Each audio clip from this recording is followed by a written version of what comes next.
Master K അക്കാദമിയുടെ YouTube ചാനലിലേക്ക് സ്വാഗതം. ഇന്ന് നമ്മൾ ഇവിടെ ഡിസ്കസ് ചെയ്യുന്നത് ഇന്ത്യൻ ഹിസ്റ്ററിയുമായി ബന്ധപ്പെട്ട മുൻകാല ചോദ്യങ്ങളും അനുബന്ധ വസ്തുതകളുമാണ്. ഇനിയുള്ള എക്സാമുകളിലേക്ക് നിങ്ങൾക്ക് ഏവർക്കും വളരെ ഉപകാരപ്രദമാകും വിധം നമ്മൾ ഈ ക്ലാസ് അറേഞ്ച് ചെയ്തിട്ടുണ്ട്.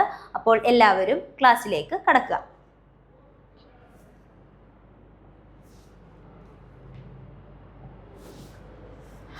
1857 കലാപത്തെക്കുറിച്ച് ചുവടെ തന്നിരിക്കുന്ന പ്രസ്താവനകൾ പരിശോധിച്ച് ശരിയായത് തിരഞ്ഞെടുക്കുക. ഒന്നാമത്തെ ഓപ്ഷൻ, 1857 കലാപം ആരംഭിച്ചത് ഔദിലാണ്. 1857 കലാപം ആരംഭിച്ചത് ഔദിലാണോ? അല്ല. അപ്പോൾ ആ സ്റ്റേറ്റ്മെന്റ് എന്താണ്? തെറ്റാണ്. രണ്ടാമത്തേത്, കർഷകരും കരകൗശല തൊഴിലാളികളും കലാപത്തിൽ പങ്കെടുത്തിരുന്നു. കർഷകരും കരകൗശല തൊഴിലാളികളും എവിടെ പങ്കെടുത്തിരുന്നു? ഈ കലാപത്തിൽ പങ്കെടുത്തിരുന്നു. ഓക്കെ, സ്റ്റേറ്റ്മെന്റ് ശരിയാണ്. ഫൈസാബാദിൽ കലാപം നയിച്ചത് ബീഗം ഹസ്രത്ത് മഹലായിരുന്നു. ഫൈസാബാദിൽ കലാപം നടത്തിയത് ബീഗം ഹസ്രത്ത് മഹലാണോ? അല്ല. അപ്പൊ ആ സ്റ്റേറ്റ്മെന്റ് തെറ്റാണ്. ഇനി 1857 കലാപത്തിനു ശേഷം ഇന്ത്യയുടെ ഭരണം ഇംഗ്ലീഷ് ഈസ്റ്റ് ഇന്ത്യ കമ്പനിയിൽ നിന്നും ബ്രിട്ടീഷ് പാർലമെന്റ് ഏറ്റെടുത്തു. അപ്പോൾ 1857 കലാപത്തിനു ശേഷം ഇന്ത്യയുടെ ഭരണം ഇംഗ്ലീഷ് ഈസ്റ്റ് ഇന്ത്യ കമ്പനിയിൽ നിന്ന് ബ്രിട്ടീഷ് പാർലമെന്റ് ഏറ്റെടുത്തു എന്നുള്ള സ്റ്റേറ്റ്മെന്റ് ശരിയാണ്. അപ്പോൾ നമുക്ക് ഇവിടെ നിന്നും ഉത്തരം കണ്ടെത്താം. 2ഉം 4ഉമാണ് ശരി. ഓപ്ഷൻ സി 2ഉം 4ഉമാണ് ശരി. ഇതിന്റെ അനുബന്ധ വസ്തുതകളിലേക്ക് നമുക്ക് പോകാം. 1857 ഒന്നാം സ്വാതന്ത്ര്യ സമരം. ഇതിനെ നമ്മൾ സിമ്പിൾ ആയിട്ട് പറയും 1857 വിപ്ലവം അല്ലെങ്കിൽ ഇന്ത്യയുടെ ഒന്നാം സ്വാതന്ത്ര്യ സമരം എന്നൊക്കെ അറിയപ്പെടുന്നത് 1857 വിപ്ലവം തന്നെയാണ്. ഇന്ത്യയിലെ വിവിധ വിഭാഗങ്ങൾ നടത്തിയ ഒറ്റപ്പെട്ട ചെറുത്തുനിൽപ്പുകളെയെല്ലാം കമ്പനി പട്ടാളം അടിച്ചമർത്തിയിരുന്നു. അപ്പോൾ ബ്രിട്ടീഷ് ഈസ്റ്റ് ഇന്ത്യ കമ്പനിയുടെ പട്ടാളം ഇത്തരത്തിൽ ഇന്ത്യയിലെ വിവിധ ഭാഗങ്ങളിൽ നടന്നിരുന്ന ഒറ്റപ്പെട്ട ചെറുത്തുനിൽപ്പുകളെയൊക്കെ എന്ത് ചെയ്തിരുന്നു? അടിച്ചമർത്തിയിരുന്നു. ഇന്ത്യയിലെ ഒന്നാം സ്വാതന്ത്ര്യ സമരമായി കണക്കാക്കുന്നത് 1857 സ്വാതന്ത്ര്യ സമരമാണ്. അപ്പൊ ഇന്ത്യയിലെ ഒന്നാം സ്വാതന്ത്ര്യ സമരമായി കണക്കാക്കുന്നത് എന്തിനെയാണ്? 1857 വിപ്ലവത്തെയാണ്.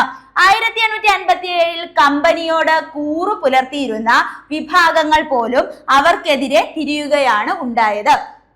കമ്പനി, അതായത് ബ്രിട്ടീഷ് ഈസ്റ്റ് ഇന്ത്യ കമ്പനിയോട് കൂറു പുലർത്തിയിരുന്ന ആളുകൾ പോലും 1857 വിപ്ലവം ആയപ്പോഴേക്കും മറുകര ചാടുകയാണ് ചെയ്തത് അല്ലെ. അപ്പോ എന്ത് ചെയ്തു? 1857 കമ്പനിയോട് കൂറു പുലർത്തിയിരുന്ന വിഭാഗങ്ങൾ പോലും എന്ത് ചെയ്തു? അവർക്കെതിരെ തിരിയുകയാണ് ഉണ്ടായത്. 1857 സമരത്തിന് നേതൃത്വം നൽകിയവരെ കുറിച്ച് നമുക്കൊന്ന് നോക്കാം. കമ്പനി പട്ടാളത്തിലെ ഇന്ത്യൻ സൈനികർ, അതായത് ഈ സൈനികരെ നമ്മൾ പറയും ശിപ്പായികൾ. അതുകൊണ്ടാണ് ഈ വിപ്ലവം ശിപ്പായി ലഹള എന്നറിയപ്പെടുന്നത്.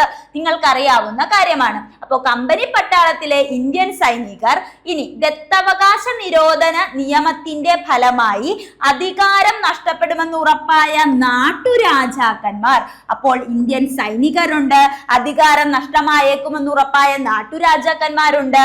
1857 സമരത്തിന് നേതൃത്വം നൽകിയവരിൽ ഒരു വിഭാഗമാണ് ശിപ്പായിമാർ, അതായത് ഇന്ത്യൻ സൈനികർ. നമ്മൾ ഓൾറെഡി പറഞ്ഞ കാര്യമാണ് അല്ലെ.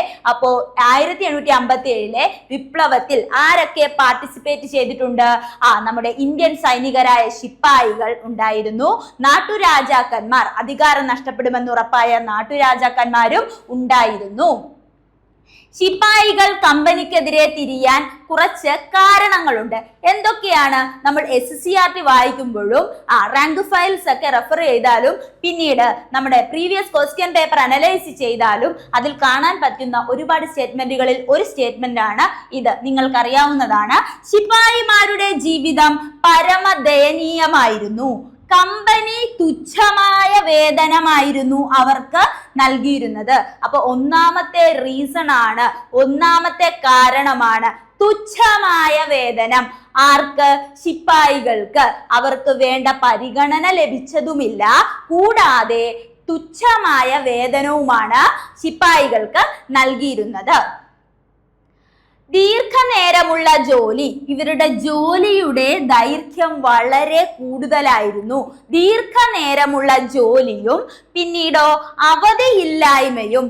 ദീർഘനേരമുള്ള ജോലി, അവധിയില്ലായ്മ, പിന്നീട് തുച്ഛമായ ശമ്പളം. അടിമകളോടെന്ന പോലെയുള്ള മേലുദ്യോഗസ്ഥരുടെ പെരുമാറ്റം. അപ്പോ അടിമകളോട് പെരുമാറുന്നത് പോലെയാണ് ശിപ്പായികളോട് മേലുദ്യോഗസ്ഥർ പെരുമാറിയിരുന്നത്. ഇനിയോ മോശമായ ഭക്ഷണം. ഇവയെല്ലാം കൊണ്ട് തന്നെ എന്ത് ചെയ്തു? ശിപ്പായികൾ കമ്പനിക്കെതിരെ തിരിയാൻ കാരണമായി. ഓക്കെ, അപ്പോ നമ്മൾ പറഞ്ഞു ശിപ്പായികൾക്ക് തുച്ഛമായ ശമ്പളമാണ് ഉണ്ടായിരുന്നത്. പിന്നീട് ദീർഘനേരം, അതായത് തൊഴിൽ ദൈർഘ്യം വളരെ കൂടുതലായിരുന്നു, അവധി ഉണ്ടായിരുന്നില്ല. കൂടാതെ മേലുദ്യോഗസ്ഥരുടെ മോശമായ പെരുമാറ്റം, മോശമായ ഭക്ഷണം എന്നിവയൊക്കെയാണ് ഇവർ ഈ ഒരു 1857 വിപ്ലവത്തിലേക്ക് ചുവടുവയ്ക്കാനായിട്ട് കാരണമായത്. 1857 ഒന്നാം സ്വാതന്ത്ര്യ സമരം പെട്ടെന്ന് പൊട്ടിപ്പുറപ്പെടുവാനുണ്ടായ കാരണങ്ങൾ എന്തൊക്കെയാണ്? ഓക്കെ, പട്ടാളക്കാർക്കിടയിൽ പുതിയ തരം എൻഫീൽഡ് തോക്കുകൾ വിതരണം ചെയ്തിരുന്നു. ഈ തോക്കിൽ ഉപയോഗിച്ചിരുന്ന തിര നിർമ്മിക്കുന്നതിൽ പശുവിന്റെയും പന്നിയുടെയും കൊഴുപ്പ് കൊണ്ടാണെന്ന വാർത്ത പ്രചരിക്കുകയും ഇത്തരം തോക്ക് ഉപയോഗിക്കാൻ ഇന്ത്യക്കാരായ സൈനികർ നിർബന്ധിതരാവുകയും ചെയ്തതാണ് പെട്ടെന്ന് ഒന്നാം സ്വാതന്ത്ര്യ സമരം പൊട്ടിപ്പുറപ്പെടാൻ കാരണമായത്. അപ്പൊ നിങ്ങൾ അധികം കേട്ടിട്ടുള്ള ഒരു റീസൺ തന്നെയാണ് അല്ലെ ഇത്.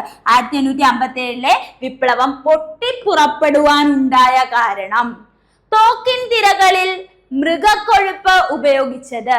പശുവിന്റെയും പന്നിയുടെയും മൃഗക്കൊഴുപ്പ് ഉപയോഗിച്ച എൻഫീൽഡ് തോക്കുകൾ ഉപയോഗിക്കാൻ വേണ്ടി നമ്മുടെ ശിപ്പായികൾ, ഇന്ത്യക്കാരായ സൈനികർ നിർബന്ധിതരായതാണ് ഒന്നാം സ്വാതന്ത്ര്യ സമരം 1857 വിപ്ലവം പൊട്ടിപ്പുറപ്പെടുവാൻ കാരണമായത്. ആ പട്ടാളക്കാർക്ക് നൽകിയിരുന്ന റൊട്ടി എല്ലുപൊടി ചേർത്ത ഗോതമ്പ് കൊണ്ടാണെന്ന വാർത്തയും പരന്നു. ഇതോടെ സൈനികർ പ്രകോപിതരാവുകയും കലാപം ആരംഭിക്കുകയും ചെയ്തു. അപ്പോൾ ഈ പട്ടാളക്കാർക്ക് നൽകിയിരുന്ന റൊട്ടിയില് എല്ലുപൊടി ചേർത്തതും ആ ഒരു വാർത്ത പരന്നതും എൻഫീൽഡ് തോക്കുകളിൽ മൃഗക്കൊഴുപ്പ് ഉപയോഗിച്ചതും എന്തായി? ഇത്തരത്തില് നമ്മുടെ കലാപം പൊട്ടിപ്പുറപ്പെടുന്നതിനുള്ള പ്രധാനപ്പെട്ട 2 കാരണങ്ങളാണ്. ഇനി ശിപായികൾക്കിടയിൽ നിന്ന് ആദ്യമായി പ്രതിഷേധം ഉയർത്തിയ വ്യക്തിയാണ് മംഗൾ പാണ്ഡെ. ഇമ്പോർട്ടന്റ് ആണ്. ശിപായികൾക്കിടയിൽ നിന്ന് ആദ്യമായി പ്രതിഷേധമുയർത്തിയ വ്യക്തി ആരാണ്? മംഗൾ പാണ്ഡെ. ആരാണ്? മംഗൾ പാണ്ഡെ. അപ്പോൾ ശിപ്പായികൾക്കിടയിൽ നിന്ന് ആദ്യമായി പ്രതിഷേധമുയർത്തിയ വ്യക്തിയാണ് മംഗൾ പാണ്ഡെ. സൈനിക മേധാവികൾക്കെതിരെ സംഘടിതമായ രീതിയിൽ കലാപങ്ങൾ ആരംഭിച്ച സ്ഥലമാണ് മീററ്റ്. കണ്ടോ, സംഘടിതമായി കലാപങ്ങൾ ആരംഭിച്ചത് എവിടെ നിന്നാണ്? മീററ്റാണ്. പൊട്ടിപ്പുറപ്പെട്ടത് അപ്പൊ എവിടെ നിന്നാ? മീററ്റിൽ നിന്നാണ്. അപ്പൊ സൈനിക മേധാവികൾക്കെതിരെ സംഘടിതമായ രീതിയിൽ കലാപങ്ങൾ ആരംഭിച്ച സ്ഥലം മീററ്റാണ്. എവിടാണ്? മീററ്റാണെന്നുള്ളത് ഓർത്തു വെക്കുക. സൈനികരെ കൂടാതെ കർഷകരും കൈവേലക്കാരും നാടുവാഴികളും കലാപം സംഘടിപ്പിച്ചു. അപ്പോ നമ്മൾ പറഞ്ഞു ശിപ്പായികൾ ഉണ്ടായിരുന്നു, അധികാരം നഷ്ടപ്പെടുമെന്ന ഭയപ്പെട്ടിരുന്ന നാട്ടുരാജാക്കന്മാരുണ്ടായിരുന്നു, കർഷകരുണ്ടായിരുന്നു, കൈവേലക്കാരുണ്ടായിരുന്നു, നാടുവാഴികളും ഈ യുദ്ധത്തില് അല്ലെങ്കിൽ ഈ ഒരു കലാപത്തില് പങ്കെടുത്തിരുന്നു എന്നുള്ളത് നിങ്ങൾ ഓർത്തു വെക്കുക. കലാപത്തിനിറങ്ങിയ സൈനികർ ഡൽഹിയിൽ എത്തുകയും അവസാനത്തെ മുഗൾ ഭരണാധികാരിയായിരുന്ന ബഹദൂർ ഷാ രണ്ടാമനെ ഇന്ത്യയുടെ ചക്രവർത്തിയായി പ്രഖ്യാപിക്കുകയും ചെയ്തു. അപ്പോ സൈനികര് ഡൽഹിയിലേക്ക് എത്തുന്നു.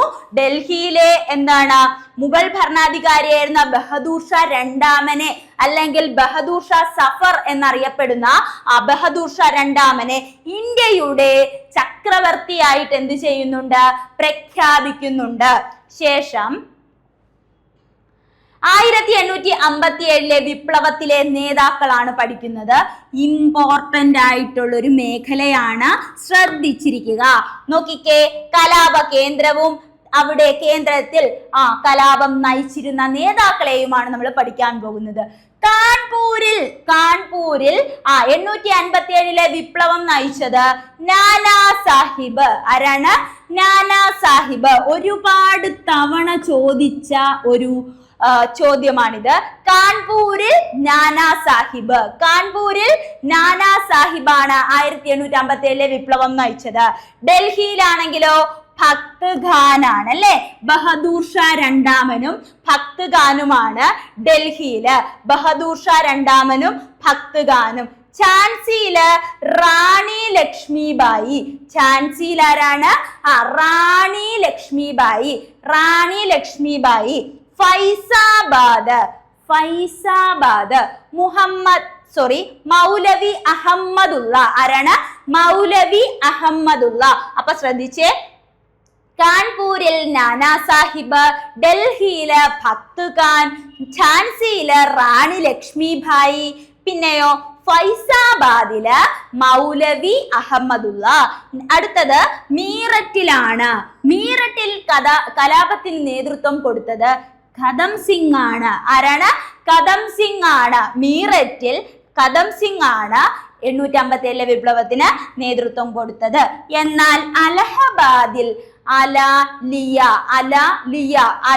അലഹബാദില് ലിയാഖത്ത് അലി ഖാൻ. അലഹബാദ് ലിയാഖത്ത് അലി ഖാൻ ഓർത്തു വെക്കുക. മധുരയിലാണെങ്കിൽ ദേവി സിംഗ്. മധുരയിൽ ആരാണ്? ദേവി സിംഗ് ആണ്. ഓർത്തു വെക്കുക. അപ്പൊ ഒന്നുകൂടി, കാൺപൂര് നാനാ സാഹിബ്, ഡൽഹി ഭക്ത് ഖാൻ, ഝാൻസി റാണി ലക്ഷ്മിബായി, ഫൈസാബാദ് മൗലവി അഹമ്മദുള്ള, മീററ്റ് കദം സിംഗ്, അലഹബാദ് ലിയാഖത്ത് അലി ഖാൻ, മധുര ദേവി സിംഗ്. ഓക്കെ ആണ്. ഗ്വാളിയോറിൽ റാണി ലക്ഷ്മിഭായി, താന്തിയോ തോപ്പി എന്നിവരാണ്. ഗ്വാളിയോറില് 2 പേരുണ്ട്. റാണി ലക്ഷ്മിഭായി, താന്തിയോ തോപ്പി. റാണി ലക്ഷ്മിഭായി, താന്തിയോ തോപ്പി. ഓക്കെ അല്ലേ? ഝാൻസിയിലാണെങ്കിൽ റാണി ലക്ഷ്മിഭായി ഒറ്റയ്ക്കാണ്. എന്നാൽ ഗ്വാളിയോറിലാണെങ്കിൽ റാണി ലക്ഷ്മിഭായിയും താന്തിയോ തോപ്പിയും ഉണ്ട്. ഓക്കെ. കോട്ടയിൽ ജയ്ദയാൽ. ആരാണ്? ജയ്ദയാൽ. കോട്ടയിൽ ആരാണ്? ജയ്ദയാൽ. ഓക്കെ. ഹരിയാനയിൽ റാവു തുലറാം. ഹരിയാനയിൽ ആരാണ്? റാവു തുലറാം ആണ്. ഓക്കെ. അസാമിലാണെങ്കിൽ മണിറാം ദത്ത. അസാമിൽ ആരാണ്? മണിറാം ദത്തയാണ്. അസാം മണിറാം ദത്ത. ബറൌട്ട് പർഗാന ശ്യാമലാണ്. ബറൌട്ട് പർഗാനയിൽ ആരാണ്? ശ്യാമലാണ്. ബറൌട്ട് പർഗാനയിൽ ശ്യാമലാണ്. ഓക്കെ. ലക്നൗ, ആഗ്ര, ഔദ്, അയോധ്യ. എന്താണ്? ലക്നൗ, ആഗ്ര, ഔദ്, അയോധ്യ. 4 സ്ഥലങ്ങൾ. ലക്നൗ, ആഗ്ര, ഔദ്, അയോധ്യ. ബീഗം ഹസ്രത്ത് മഹൽ. ആരാണ്? ബീഗം ഹസ്രത്ത് മഹലാണ്. ശ്രദ്ധിക്കുക. ലക്നൗ, ആഗ്ര, ഔദ്, അയോധ്യ. ബീഗം ഹസ്രത്ത് മഹലാണ്. ബറൌട്ട് പർഗാന ഷാമൽ. അസാമിലാണെങ്കിൽ മണിറാം ദത്ത. ഹരിയാനയിൽ റാവു തുലറാം. ഗ്വാളിയോറിൽ താന്തിയോ തോപ്പി, റാണി ലക്ഷ്മിബായി. എന്നാൽ കോട്ടയിൽ ജയ്ദയാലാണെന്ന് കൂടി നിങ്ങൾ ഓർത്തു വെക്കുക. ഈ ഒരു ടേബിൾ പഠിച്ചാൽ മാത്രം 1 മാർക്ക് നിങ്ങളുടെ കയ്യിലിരിക്കും. അതുകൊണ്ട് ഇത് തെറ്റിക്കരുത്. കോഡൊക്കെ ഉപയോഗിച്ച് കണക്ട് ചെയ്ത് പഠിച്ചാൽ ഉപകാരമുള്ള ഒരു മേഖലയാണ്. ശ്രദ്ധിക്കൂ. ബീഹാർ ജഗദീഷ്പൂർ ആരെ? എന്താണ്? ബീഹാർ ജഗദീഷ്പൂർ ആരെ? പ്രീവിയസ് ആണ്. ബീഹാർ ജഗദീഷ്പൂർ ആരെ? കൻവർ സിംഗ് ആണ്. ആരാണ്? കൻവർ സിംഗ് ആണ്. കൻവർ സിംഗ്. അപ്പോൾ ബീഹാർ ജഗദീഷ്പൂർ ആരെ എന്നിവിടങ്ങളിൽ നേതൃത്വം കൊടുത്തത് 1857 വിപ്ലവത്തിന് നേതൃത്വം കൊടുത്തത് കൻവർ സിംഗ് ആണ്. ആരാണ്? കൻവർ സിംഗ് ആണ്. ബറേലി, റോഹിൽഖണ്ഡ് എന്നിവിടങ്ങളിൽ ആരാണ്? ഖാൻ ബഹദൂർ ഖാൻ. ആരാണ്? ഖാൻ ബഹദൂർ ഖാൻ ആണ്. ഖാൻ ബഹദൂർ ഖാൻ. ശ്രദ്ധിക്കൂ, ബറേലി, റോഹിൽഖണ്ഡ് എന്നിവിടങ്ങളിൽ ഖാൻ ബഹദൂർ ഖാൻ ആണ് നേതൃത്വം കൊടുത്തത്. മാൻഡസോറിലാണെങ്കിൽ ഫിറോസ് ഷായാണ്. ആരാണ്? മാൻഡസോറില് ഫിറോസ് ഷായാണ്. ആര്? ഫിറോസ് ഷായാണ്. മാൻഡസോറില് ഫിറോസ് ഷായാണെന്നുള്ളത് കൂടി നിങ്ങൾ ഓർത്തു വെക്കുക. ഓക്കെ അല്ലേ? അപ്പൊ ഇത് ഒന്നുകൂടെ നോക്കുന്നു, 2 പാർട്ടായിട്ട് ഞാൻ പഠിപ്പിച്ചു തരാം. ഒന്നുകൂടെ നോക്കൂ. ബറൌട്ട് പർഗാന ഷാമൽ, ലക്നൗ, ആഗ്ര, ഔദ്, അയോധ്യ, ബീഗം ഹസ്രത്ത് മഹൽ, ബീഹാർ, ജഗദീഷ്പൂർ, ആരെ, കൻവർ സിംഗ്. ഇനി ബറേലി, റോഹിൽഖണ്ഡ് എന്നിവിടങ്ങളിൽ ഖാൻ ബഹദൂർ ഖാൻ ആണ്. മാൻഡസോറിൽ ഫിറോസ് ഷായാണ്. മാൻഡസോറിൽ ആരാണ്? ഫിറോസ് ഷായാണ്. ഗ്വാളിയോർ, റാണി ലക്ഷ്മിഭായി, താന്തിയോ തോപ്പി എന്നിവരാണെങ്കിൽ കോട്ട ജയ്ദയാൽ ആണ്. കോട്ട ജയ്ദയാൽ. ഹരിയാന, റാവു തുലറാം. ഓക്കെ, അസം മണിറാം ദത്ത എന്നിവരാണെന്ന് കൂടി നിങ്ങൾ ഓർത്തു വെക്കുക. ഓക്കെ അല്ലേ? ഓക്കെ, കലാപം മീററ്റിൽ മാത്രമല്ല ഉത്തരേന്ത്യയുടെ പല ഭാഗങ്ങളിലും പൊട്ടിപ്പുറപ്പെട്ടിരുന്നു. അധികാരം നഷ്ടപ്പെട്ട പല നാട്ടുരാജാക്കന്മാരും കലാപത്തിൽ പങ്കുചേർന്നിരുന്നു. കലാപം വ്യാപിച്ച പ്രധാന പ്രദേശങ്ങളാണ് കാൺപൂര്, ലക്നൗ, അലഹബാദ്, ഝാൻസി, ആരെ, ഫൈസാബാദ് എന്നിവ. ശ്രദ്ധിച്ചേടാ, കലാപം വ്യാപിച്ച പ്രധാന പ്രദേശങ്ങൾ. കലാപം 1857 കലാപം വ്യാപിച്ച പ്രധാനപ്പെട്ട പ്രദേശങ്ങളാണ് കാൺപൂർ, ലക്നൗ, അലഹബാദ്, ഝാൻസി, ആരെ, ഫൈസാബാദ് എന്നിവര്. ഇവിടെയൊക്കെ നേതൃത്വം കൊടുത്ത ആളുകളെ നമ്മൾ കഴിഞ്ഞ ടേബിളിൽ പഠിച്ചതാണ് കേട്ടോ. ഓക്കെ, എന്നാൽ 1857 സമരത്തിന് അധികം ആയുസ്സുണ്ടായിരുന്നില്ല. കലാപം എന്ത് ചെയ്തടാ? അടിച്ചമർത്തി കളഞ്ഞു. ആര്? ബ്രിട്ടീഷ് പട്ടാളം അല്ലേ? അപ്പൊ എന്ത് ചെയ്തു? 1857 സമരത്തിന് അധികം ആയുസ്സൊന്നും ഉണ്ടായില്ല. കലാപം എന്ത് ചെയ്തു? അടിച്ചമർത്തി. മുഗൾ രാജാവായ ബഹദൂർ ഷാ സഫറിനെ അല്ലെങ്കിൽ ബഹദൂർ ഷാ രണ്ടാമൻ എന്ന് പറയും അല്ലെ, റംഗൂണിലേക്ക് നാട് കടത്തുന്നു. അപ്പൊ ബഹദൂർ ഷാ രണ്ടാമനെ എന്ത് ചെയ്യുന്നു? റംഗൂണിലേക്ക് നാട് കടത്തുന്നു. 1857 സമരം പരാജയപ്പെടാനുണ്ടായ കാരണങ്ങളാണ് നമ്മൾ ഇനി പഠിക്കുന്നത്. പരാജയപ്പെടുവാനുണ്ടായ കാരണങ്ങൾ, റീസൺ എന്തൊക്കെയാന്ന് നോക്കാം. ഉത്തരേന്ത്യയിൽ മിക്ക സ്ഥലങ്ങളിലും കലാപങ്ങൾ ഉണ്ടായെങ്കിലും അതിനൊന്നും സംഘടിത സ്വഭാവം ഉണ്ടായിരുന്നില്ല. അവയൊന്നും സംഘടിതമായിരുന്നില്ല. നമ്മൾ തന്നെ ഒന്ന് ആലോചിച്ച് നോക്കിക്കേ. ഒരു കാര്യം നമ്മൾ ഒറ്റയ്ക്ക് പോയി നേടിയെടുക്കാൻ ഒരാളോട് പോയി റിക്വസ്റ്റ് ചെയ്യുന്നതും ഒരുപാട് പേരുടെ അപേക്ഷകളൊക്കെ മാനിച്ചുകൊണ്ട് നമ്മൾ എല്ലാവരും കൂടെ കൂട്ടത്തോട് പോകുമ്പോഴും അത് നമുക്ക് നേടിയെടുക്കാൻ, സംഘബലം വളരെ വലുതാണെങ്കിൽ ആ ഒരു കാര്യം നേടിയെടുക്കാൻ നമുക്ക് വളരെ എളുപ്പമായിരിക്കും അല്ലേ? അതുപോലെ ഇവിടെ സംഘടിതമായിരുന്നില്ല. ഒറ്റപ്പെട്ട സ്ഥലങ്ങളിലൊക്കെ എന്ത് ചെയ്തിരുന്നു? ഇങ്ങനെ ഉണ്ടായിരുന്ന സംഭവങ്ങളെയൊക്കെ എന്ത് ചെയ്തു? അടിച്ചമർത്താൻ വളരെ എളുപ്പമായിരുന്നു. അതുകൊണ്ട് തന്നെ സംഘടിത സ്വഭാവം ഉണ്ടാവാത്തത് കൊണ്ടും ഇത് പരാജയപ്പെട്ടു. ഇനിയോ, കലാപകാരികളെ അപേക്ഷിച്ച് സൈനിക ശേഷിയും സംഘടനാ മികവും മെച്ചപ്പെട്ട ആയുധങ്ങളും കമ്പനിക്കുണ്ടായിരുന്നു. അപ്പോൾ നമ്മൾ സാധാരണ ഇന്ത്യക്കാരെന്ത് ചെയ്യാനാണ്? ഇവരുടെ പക്കൽ എന്ത് ചെയ്തിരുന്നു? സംഘടിതമായിട്ടുള്ള ശക്തി ഉണ്ടായിരുന്നു, സൈനിക ബലമുണ്ടായിരുന്നു, ആയുധ ബലമുണ്ടായിരുന്നു. ഇതൊക്കെ കൊണ്ട് തന്നെ അവർ വിജയിക്കാൻ കാരണമായി. നമ്മൾ പരാജയപ്പെട്ടു പോയി. ഓക്കെ, ഇന്ത്യക്കാരിൽ എല്ലാ വിഭാഗങ്ങളുടെയും പിന്തുണ നേടുന്നതിൽ കലാപകാരികൾ പരാജയപ്പെട്ടു. അപ്പൊ എന്ത് ചെയ്തു? എല്ലാ വിഭാഗങ്ങളുടെയും പിന്തുണ നേടുന്നതിൽ പരാജയപ്പെട്ടു. അത് തന്നെയല്ലേ നമ്മൾ ഇൻഡയറക്റ്റ് ആയിട്ട് പറഞ്ഞത്? സംഘടിത സ്വഭാവം ഉണ്ടായിരുന്നില്ല. എന്ത് പറ്റി? സംഘടിത സ്വഭാവം ഉണ്ടായിരുന്നില്ല. എല്ലാ വിഭാഗങ്ങളുടെയും പിന്തുണ നേടുന്നതിൽ എന്ത് ചെയ്തു? പരാജയപ്പെടുകയും ചെയ്തു. അപ്പോൾ നമ്മൾ പറഞ്ഞു, മുഗൾ രാജാവായ ബഹദൂർ ഷാ രണ്ടാമനെ നാട് കടത്തിയത് എങ്ങോട്ടേക്കാണ്? റംഗൂണിലേക്കാണ്. ഓക്കെ, 857 സമരം പരാജയപ്പെടാനുണ്ടായ കാരണങ്ങളാണ് നമ്മൾ പറഞ്ഞത്. എന്താണ്? സംഘടിത സ്വഭാവം ഉണ്ടായിരുന്നില്ല, അംഗബലവും സൈനിക ശേഷിയും ആയുധബലവും മികവും ഒക്കെ ആർക്കായിരുന്നു കൂടുതൽ? ബ്രിട്ടീഷുകാർക്കായിരുന്നു. പിന്നെയോ എല്ലാ വിഭാഗക്കാരുടെയും പിന്തുണ നേടുന്നതിൽ പരാജയപ്പെട്ടുപോയി. ഇനി നോക്കിയേ, ഇംഗ്ലീഷ് വിദ്യാഭ്യാസം നേടിയ ഇന്ത്യക്കാർ സമരത്തിനെതിരായിരുന്നു. ഇംഗ്ലീഷ് വിദ്യാഭ്യാസം നേടിയ ഇന്ത്യക്കാർ സമരത്തിന് എന്തായിരുന്നു? എതിരായിരുന്നു. നോക്കിയേ, സമ്പന്നരായ നാട്ടുരാജാക്കന്മാർ കമ്പനിക്കായിരുന്നു പിന്തുണ നൽകിയത്. അപ്പൊ ഈ സമ്പന്നരായ നാട്ടുരാജാക്കന്മാർ എന്ത് ചെയ്തു? കമ്പനിക്ക് കൂടുതൽ പിന്തുണ കൊടുത്തു. അതും നമ്മുടെ 857 വിപ്ലവത്തിൽ നമ്മൾ പരാജയപ്പെടാൻ കാരണമായി. ഓക്കെ, എന്തുകൊണ്ടാണ് 1857 സമരം ഇന്ത്യയുടെ ഒന്നാം സ്വാതന്ത്ര്യ സമരമായി കണക്കാക്കുന്നത്? അതൊരു ചോദ്യമാണല്ലേ. എന്തുകൊണ്ടാണ് നമ്മൾ 857 വിപ്ലവത്തെ ഇന്ത്യയുടെ ഒന്നാം സ്വാതന്ത്ര്യ സമരമായി കണക്കാക്കുന്നത്? നോക്കിക്കേ, ഇംഗ്ലീഷ് ഈസ്റ്റ് ഇന്ത്യ കമ്പനിയുടെ ഇന്ത്യക്കാരായ സൈനികരും പിന്നെയോ അധികാരം നഷ്ടപ്പെട്ട നാട്ടുരാജാക്കന്മാരും ഭൂപ്രഭുക്കന്മാരും മറ്റും ചേർന്ന് രാജ്യത്തിന്റെ വിവിധ ഭാഗങ്ങളിൽ നടത്തിയ ആദ്യത്തെ സമരമായിരുന്നു 1857.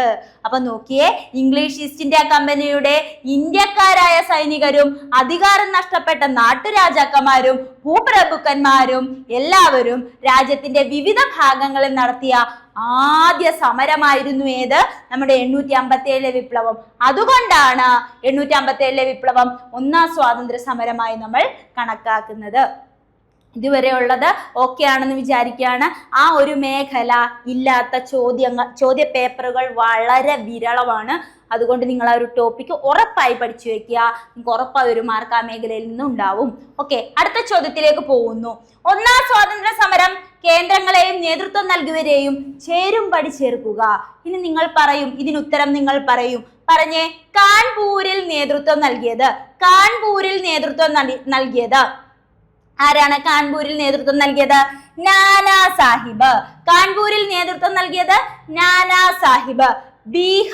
ബീഹാറിൽ നേതൃത്വം നൽകിയത് ആരാണ്? ബീഹാറില് അത് കൻവർ സിംഗ് ആണ് അല്ലെ. ബീഹാറിൽ നേതൃത്വം നൽകിയത് കൻവർ സിംഗ് ആണ്. ഇനിയോ നമ്മുടെ ഡൽഹിയില് നേതൃത്വം നൽകിയത് ആരാണ്? ബഹദൂർ ഷാ രണ്ടാമൻ. ഝാൻസിയിലാണെങ്കിൽ റാണി ലക്ഷ്മിബായി. ഇനി നമുക്ക് നോക്കാം. 1, 3, ഓക്കെ, 2, 1, 3, 4 ആണ്, 4, 2 ആണ്. ചേരുംപടി നമ്മൾ ചേർത്തിട്ടുണ്ട്, ശ്രദ്ധിച്ചോളൂ. കാൺപൂര് നാനാ സാഹിബ്, ബീഹാർ കൻവർ സിംഗ്, ഡൽഹിയില് ബഹദൂർ ഷാ രണ്ടാമൻ, ഝാൻസിയിൽ റാണി ലക്ഷ്മിബായി. നോക്കിയേ, അടുത്ത ചോദ്യം. താഴെ കൊടുത്തിരിക്കുന്ന പ്രസ്താവനകൾ ഏത് സംഭവവുമായി ബന്ധപ്പെട്ടതാണ്? ജവഹർലാൽ നെഹ്റു കോൺഗ്രസ് പ്രസിഡന്റായി തെരഞ്ഞെടുക്കപ്പെട്ടു. ജവഹർലാൽ നെഹ്റു കോൺഗ്രസ് പ്രസിഡന്റായി തെരഞ്ഞെടുക്കപ്പെട്ടു. അടുത്തത് പൂർണ്ണ സ്വരാജ് പ്രമേയം പാസാക്കി. പൂർണ്ണ സ്വരാജ് പ്രമേയം പാസാക്കി. അടുത്തത് 1930 ജനുവരി 26 സ്വാതന്ത്ര്യ ദിനമായി കൊണ്ടാടാൻ തീരുമാനിച്ചു. 1930 ജനുവരി 26 സ്വാതന്ത്ര്യ ദിനമായി കൊള്ളാൻ തീരുമാനിച്ചു.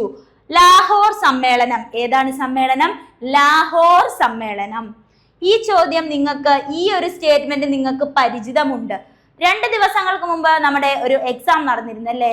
2-3 ദിവസങ്ങൾക്ക് മുമ്പ് എക്സൈസ് ഓഫീസറുടെ എക്സാമില് ഇത് ഒരു സ്റ്റേറ്റ്മെന്റ് ആയിട്ട് 1932 എന്ന നിലയിൽ ഒരു റോങ് സ്റ്റേറ്റ്മെന്റ് വന്നിട്ടുണ്ടായിരുന്നു. ശ്രദ്ധിച്ചിട്ടുണ്ടാവും നിങ്ങൾ എക്സാം എഴുതിയവര്. അപ്പോൾ എന്താണ്, അതിൽ ഇങ്ങനെ ഒരു ചോദ്യം ഉണ്ടായിരുന്നു, തെറ്റിച്ച് തന്നിരുന്നു. ഈ സ്റ്റേറ്റ്മെന്റ്, ഈ ലാഹോർ സമ്മേളനം എന്ന് പറയുന്ന ഒരു ടോപ്പിക്ക് തന്നെ വളരെ ഇമ്പോർട്ടൻ്റ് ആണ്. പ്രീവിയസ് ചോദ്യം എടുത്തു കഴിഞ്ഞാൽ ഈ ചോദ്യം റിപ്പീറ്റ് ആയിട്ട് ഇത്രയധികം വന്നിട്ടുള്ളൊരു ചോദ്യം ഇല്ല വേറെ. അപ്പൊ അത്രയും പ്രാധാന്യമുള്ള ഒരു INC സമ്മേളനമാണ് ലാഹോർ സമ്മേളനം. നമുക്കൊന്ന് പോയാലോ? ശ്രദ്ധിക്കൂ. ലാഹോർ സമ്മേളനം ജവഹർലാൽ നെഹ്റുവിന്റെ അധ്യക്ഷതയിൽ 1929 ഡിസംബറിൽ ചേർന്ന കോൺഗ്രസിന്റെ സമ്മേളനമാണ് ലാഹോർ സമ്മേളനം. അപ്പൊ നെഹ്റുവിന്റെ അധ്യക്ഷതയിൽ 1929, വർഷം 1929 ലാഹോർ സമ്മേളനം. പൂർണ്ണ സ്വരാജ് കോൺഗ്രസിന്റെ അന്തിമ ലക്ഷ്യമാണെന്ന് ഈ സമ്മേളനം പ്രഖ്യാപിച്ചു. അപ്പൊ പൂർണ്ണ സ്വരാജ് നമ്മുടെ കോൺഗ്രസിന്റെ അന്തിമ ലക്ഷ്യമാണ് എന്ന് പ്രസ്താവിച്ച അല്ലെങ്കിൽ പ്രഖ്യാപിച്ച INC സമ്മേളനമാണ് 1929 ലാഹോർ സമ്മേളനം. ഏതാണ്? ലാഹോർ കോൺഫറൻസ് ആണ്. ഓക്കെ ആണ്, നിങ്ങൾക്ക് കിട്ടും. Okay, set. ഈ സമ്മേളനത്തിന്റെ കൈക്കൊണ്ട തീരുമാനങ്ങളെ കുറിച്ചാണ് നമ്മൾ പറയാൻ പോകുന്നത്. ഈ സമ്മേളനത്തിൽ കൈക്കൊണ്ട തീരുമാനങ്ങൾ. ഇന്ത്യൻ സ്വാതന്ത്ര്യ സമരത്തിന്റെ അന്തിമ ലക്ഷ്യം പൂർണ്ണ സ്വരാജാണെന്ന് ഈ സമ്മേളനം പ്രഖ്യാപിച്ചു. ഓൾറെഡി നമ്മൾ പറഞ്ഞതാണ്. ഇന്ത്യയുടെ സ്വാതന്ത്ര്യ പതാകയായി ത്രിവർണ പതാകയെ അംഗീകരിച്ചു. അപ്പോ ഇന്ത്യയുടെ സ്വാതന്ത്ര്യ പതാകയായിട്ട് നമ്മുടെ ത്രിവർണ പതാകയെ അംഗീകരിച്ചു. ത്രിവർണ പതാകയെ അംഗീകരിച്ചു. ആ ഗാന്ധിജിയുടെ നേതൃത്വത്തിൽ സിവിൽ നിയമലംഘനം ആരംഭിക്കാൻ തീരുമാനിച്ചു. അപ്പോ ഗാന്ധിജിയുടെ നേതൃത്വത്തിൽ സിവിൽ നിയമലംഘനം ആരംഭിക്കാൻ തീരുമാനിച്ചതും 1929 ലാഹോർ സമ്മേളനത്തിലാണ്. ഓക്കെ, 1930 ജനുവരി 26 ഇന്ത്യൻ സ്വാതന്ത്ര്യ ദിനമായി ആചരിക്കാൻ ലാഹോർ കോൺഗ്രസ് തീരുമാനിച്ചു. ഓക്കെ ആണല്ലോ, നമ്മൾ പഠിച്ച ചോദ്യമാണ് അല്ലെ. അപ്പൊ നമ്മൾ പഠിച്ചു ലാഹോർ കോൺഫറൻസിനെടുത്ത തീരുമാനങ്ങളാണ് പൂർണ്ണ സ്വരാജ്. നമ്മുടെ ഇന്ത്യൻ സ്വാതന്ത്ര്യ സമരത്തിന്റെ അന്തിമ ലക്ഷ്യം എന്താണ്? പൂർണ്ണ സ്വരാജ് ആണ്. പിന്നീട് പറഞ്ഞു സ്വതന്ത്ര പതാകയായിട്ട് ത്രിവർണ പതാകയെ അംഗീകരിക്കുന്നു. പിന്നെയോ ഗാന്ധിജിയുടെ നേതൃത്വത്തിൽ സിവിൽ നിയമലംഘനം ആരംഭിക്കാൻ തീരുമാനിക്കുന്നു. 1930 ജനുവരി 26 സ്വാതന്ത്ര്യ ദിനമായി ആചരിക്കാൻ ലാഹോർ കോൺഗ്രസ് സമ്മേളനത്തില് തീരുമാനമെടുക്കുന്നു. ഓക്കെയാണ്. ഇനി കറാച്ചി സമ്മേളനം. നമ്മൾ കുറച്ച് ഇമ്പോർട്ടന്റ് ആയിട്ടുള്ള സമ്മേളനങ്ങളുടെയാണ് നോക്കുന്നത്. കറാച്ചി സമ്മേളനം 1931 PQ ചോദിച്ചതാണ്. ഇത് PQ ചോദിച്ച ഒരു മേഖലയാണ്. ഓക്കെ, കറാച്ചി സമ്മേളനം 1931 അധ്യക്ഷൻ സർദാർ വല്ലഭായ് പട്ടേൽ. ചോദ്യം വന്നത് മൗലിക അവകാശങ്ങളും സാമ്പത്തിക നയങ്ങളും അവതരിപ്പിക്കപ്പെട്ട INC സമ്മേളനം ആദ്യമായിട്ട് ഏതാണത്? നമ്മുടെ കറാച്ചി സമ്മേളനമാണ്. 1931 അധ്യക്ഷൻ പട്ടേലാണ്. ഓക്കെ, അപ്പോൾ കറാച്ചി സമ്മേളനം പഠിച്ചു വെക്കുക. 1931 സർദാർ വല്ലഭായ് പട്ടേലാണ് മൗലിക അവകാശങ്ങളും സാമ്പത്തിക നയങ്ങളും അവതരിപ്പിക്കപ്പെട്ടു. ഓക്കെ, നാഗ്പൂർ സമ്മേളനം നോക്കൂ. 1920 നാഗ്പൂർ സമ്മേളനം നോക്കിയേ. അധ്യക്ഷൻ വിജയരാഘവാചാരി. ആരാണ്? വിജയരാഘവാചാരിയാണ് അധ്യക്ഷൻ. ആരാണ്? വിജയരാഘവാചാരി. നിസ്സഹകരണ പ്രസ്ഥാന പ്രമേയം പാസാക്കി. നിസ്സഹകരണ പ്രസ്ഥാന പ്രമേയം പാസാക്കിയത് നാഗ്പൂർ സമ്മേളനം 1920 ആണ്. നാഗ്പൂർ സമ്മേളനം 1920 ആണെന്ന് ഓർത്തു വെക്കുക. 1891 വെച്ച് നടന്ന നാഗ്പൂർ സമ്മേളനത്തിന് നേതൃത്വം നൽകിയത് P. അനന്തചാർലു ആയിരുന്നു. ആരാണ്? P. അനന്തചാർലു. ഇതിനൊരു പ്രത്യേകതയുണ്ട്. ആദ്യത്തെ ദക്ഷിണേന്ത്യക്കാരനാണ്. ഓക്കെ, ആദ്യത്തെ ദക്ഷിണേന്ത്യക്കാരനാണ് ആര്? ഈ അനന്തചാർലു എന്ന് പറയുന്നത്. ഓക്കെ, പ്രധാനപ്പെട്ട കൊൽക്കത്ത സമ്മേളനം നടന്ന വർഷവും അതിന് നേതൃത്വം നൽകിയവരും നമ്മൾ അപ്പുറത്ത് പഠിക്കുന്നുണ്ട്. ശ്രദ്ധിക്കുക, ഒന്ന് നോക്കിക്കേ. നാഗ്പൂർ സമ്മേളനം നടന്ന വർഷം 1920. അധ്യക്ഷൻ വിജയരാഘവാചാര്യാണ്. നിസ്സഹകരണ പ്രസ്ഥാന പ്രമേയം പാസാക്കിയ സമ്മേളനമാണ് 20 നാഗ്പൂർ സമ്മേളനം. 1891 വെച്ച് നടന്ന നാഗ്പൂർ സമ്മേളനത്തിന് നേതൃത്വം നൽകിയത് P. അനന്തചാർലുവാണ്. ആദ്യത്തെ ദക്ഷിണേന്ത്യക്കാരൻ. നോക്കിയേ, വർഷവും INC സമ്മേളനങ്ങളും വർഷവും അധ്യക്ഷത വഹിച്ചവരുമാണ് നമ്മൾ പറയുന്നത്. 1886 INC സമ്മേളനത്തിന്റെ അധ്യക്ഷൻ ദാദാഭായി നവറോജി. ആരാണ്? ദാദാഭായി നവറോജി, ഇന്ത്യയുടെ വന്ധ്യവയോധികൻ അല്ലെ. അപ്പൊ ദാദാഭായി നവറോജി. 1890 ഫിറോസ് ഷാ മേത്ത. 1890 ആരാണ്? ഫിറോസ് ഷാ മേത്തയാണ്. 1896 റഹ്മത്തുള്ള സയാനി. ആരാണ്? റഹ്മത്തുള്ള സയാനിയാണ് 1896 സമ്മേളനത്തിന്റെ അധ്യക്ഷൻ. 1901 ഗാന്ധിജി പങ്കെടുത്ത ആദ്യത്തെ INC സമ്മേളനമാണ് 1901. എല്ലാവർക്കും അറിയാവുന്ന ചോദ്യമാണ്. എന്നാൽ അതിന്റെ അധ്യക്ഷൻ ആരായിരുന്നു? ദിൽഷായി വാച്ച. ആദ്യമായി ഗാന്ധിജി വന്നപ്പോൾ വാച്ച് കെട്ടിയാണ് വന്നത് അല്ലെ. അപ്പോ ദിൽഷായി വാച്ച ഓർത്തു വെക്കുക. അധ്യക്ഷൻ ആരാണ്? ദിൽഷായി വാച്ച. ഇമ്പോർട്ടന്റ് ആണ്, ശ്രദ്ധിക്കൂ. 1906 ദാദാഭായി നവറോജി. 1906 ദാദാഭായി നവറോജി. 1911 BN ദർ ആണ് അധ്യക്ഷൻ. 1911 BN ദർ ആണ്. 1911 BN ദർ ആണ്. ശ്രദ്ധിച്ചേ. 1917 ആനി ബസന്റ്. 1917 Annie Besant. 1920 നമ്മുടെ സ്പെഷ്യൽ സമ്മേളനമുണ്ട്, കൽക്കത്തയിൽ സ്പെഷ്യൽ സമ്മേളനമുണ്ട്. ലാലാ ലജ്പത് റായ്. ആരാണ്?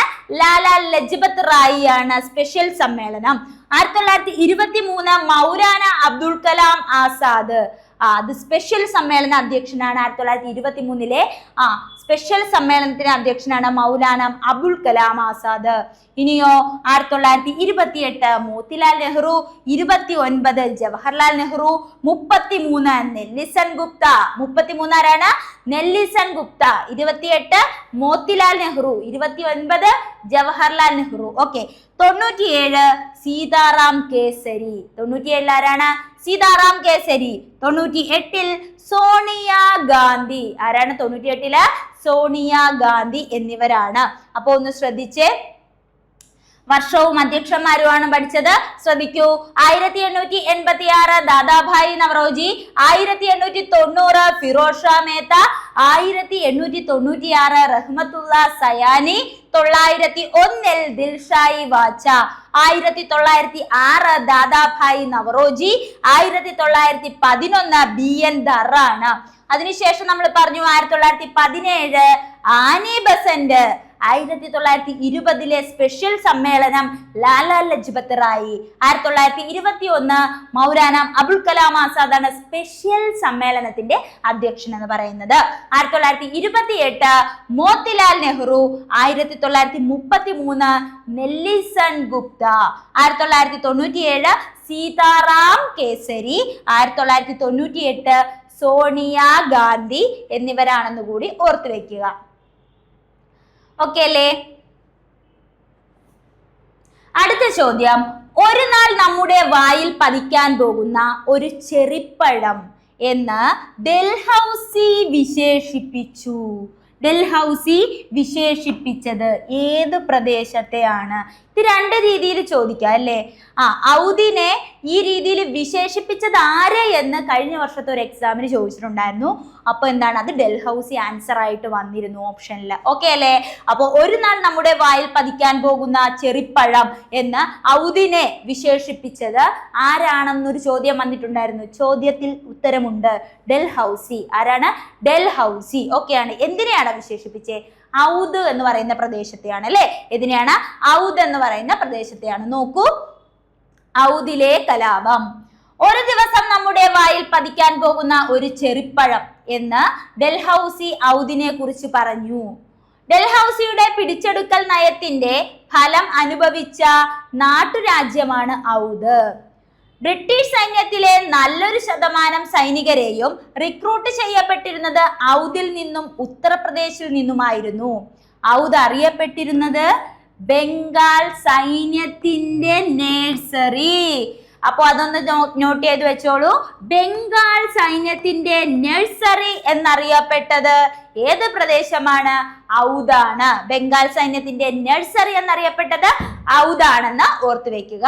അപ്പൊ നമ്മൾ പറഞ്ഞു, ഒരു ദിവസം നമ്മുടെ വായിൽ പതിക്കാൻ പോകുന്ന ഒരു ചെറി ഡൽഹൌസി ഔദിനെ വിശേഷിപ്പിച്ചു. ബ്രിട്ടീഷ് സൈന്യത്തിൽ നല്ലൊരു ശതമാനം ആൾക്കാരെയും റിക്രൂട്ട് ചെയ്തിരുന്നത് ഔദിൽ നിന്നും പിന്നെ എവിടെ നിന്നുമായിരുന്നു? ഉത്തർപ്രദേശിൽ നിന്നുമായിരുന്നു.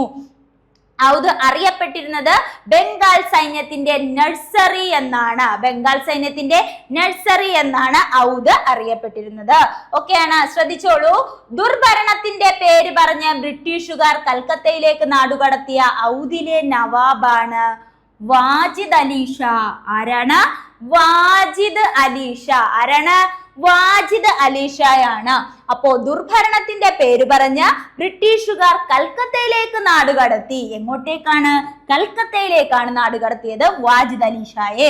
ബ്രിട്ടീഷുകാർ ഔദ് പിടിച്ചടക്കിയതോടെ ഔദിലെ ജനങ്ങൾ അനുഭവിച്ച പ്രശ്നങ്ങളാണ് ഇനി താഴെ പറയുന്നത്. ഓക്കെ, കൊട്ടാരവുമായി ബന്ധപ്പെട്ട അനേകം പേർക്ക് ജോലി നഷ്ടപ്പെട്ടു. കവികൾ, കലാകാരന്മാർ, ശില്പികൾ തുടങ്ങിയവർ തൊഴിൽ രഹിതരായി. പിന്നെയോ കർഷകർ അമിതമായി നികുതി നൽകേണ്ടി വന്നു. ഓക്കെ, താലൂക്ക്ദാർമാരുടെ അധികാരവും പദവികളും നഷ്ടപ്പെട്ടു.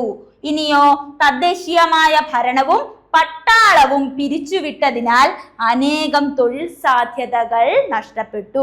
ഇതൊക്കെ കോമൺ, നിങ്ങൾക്ക് മനസ്സിലാവുന്ന കോമൺ പോയിന്റുകളാണ്, റിപ്പീറ്റ് ചെയ്യേണ്ടതില്ലല്ലോ.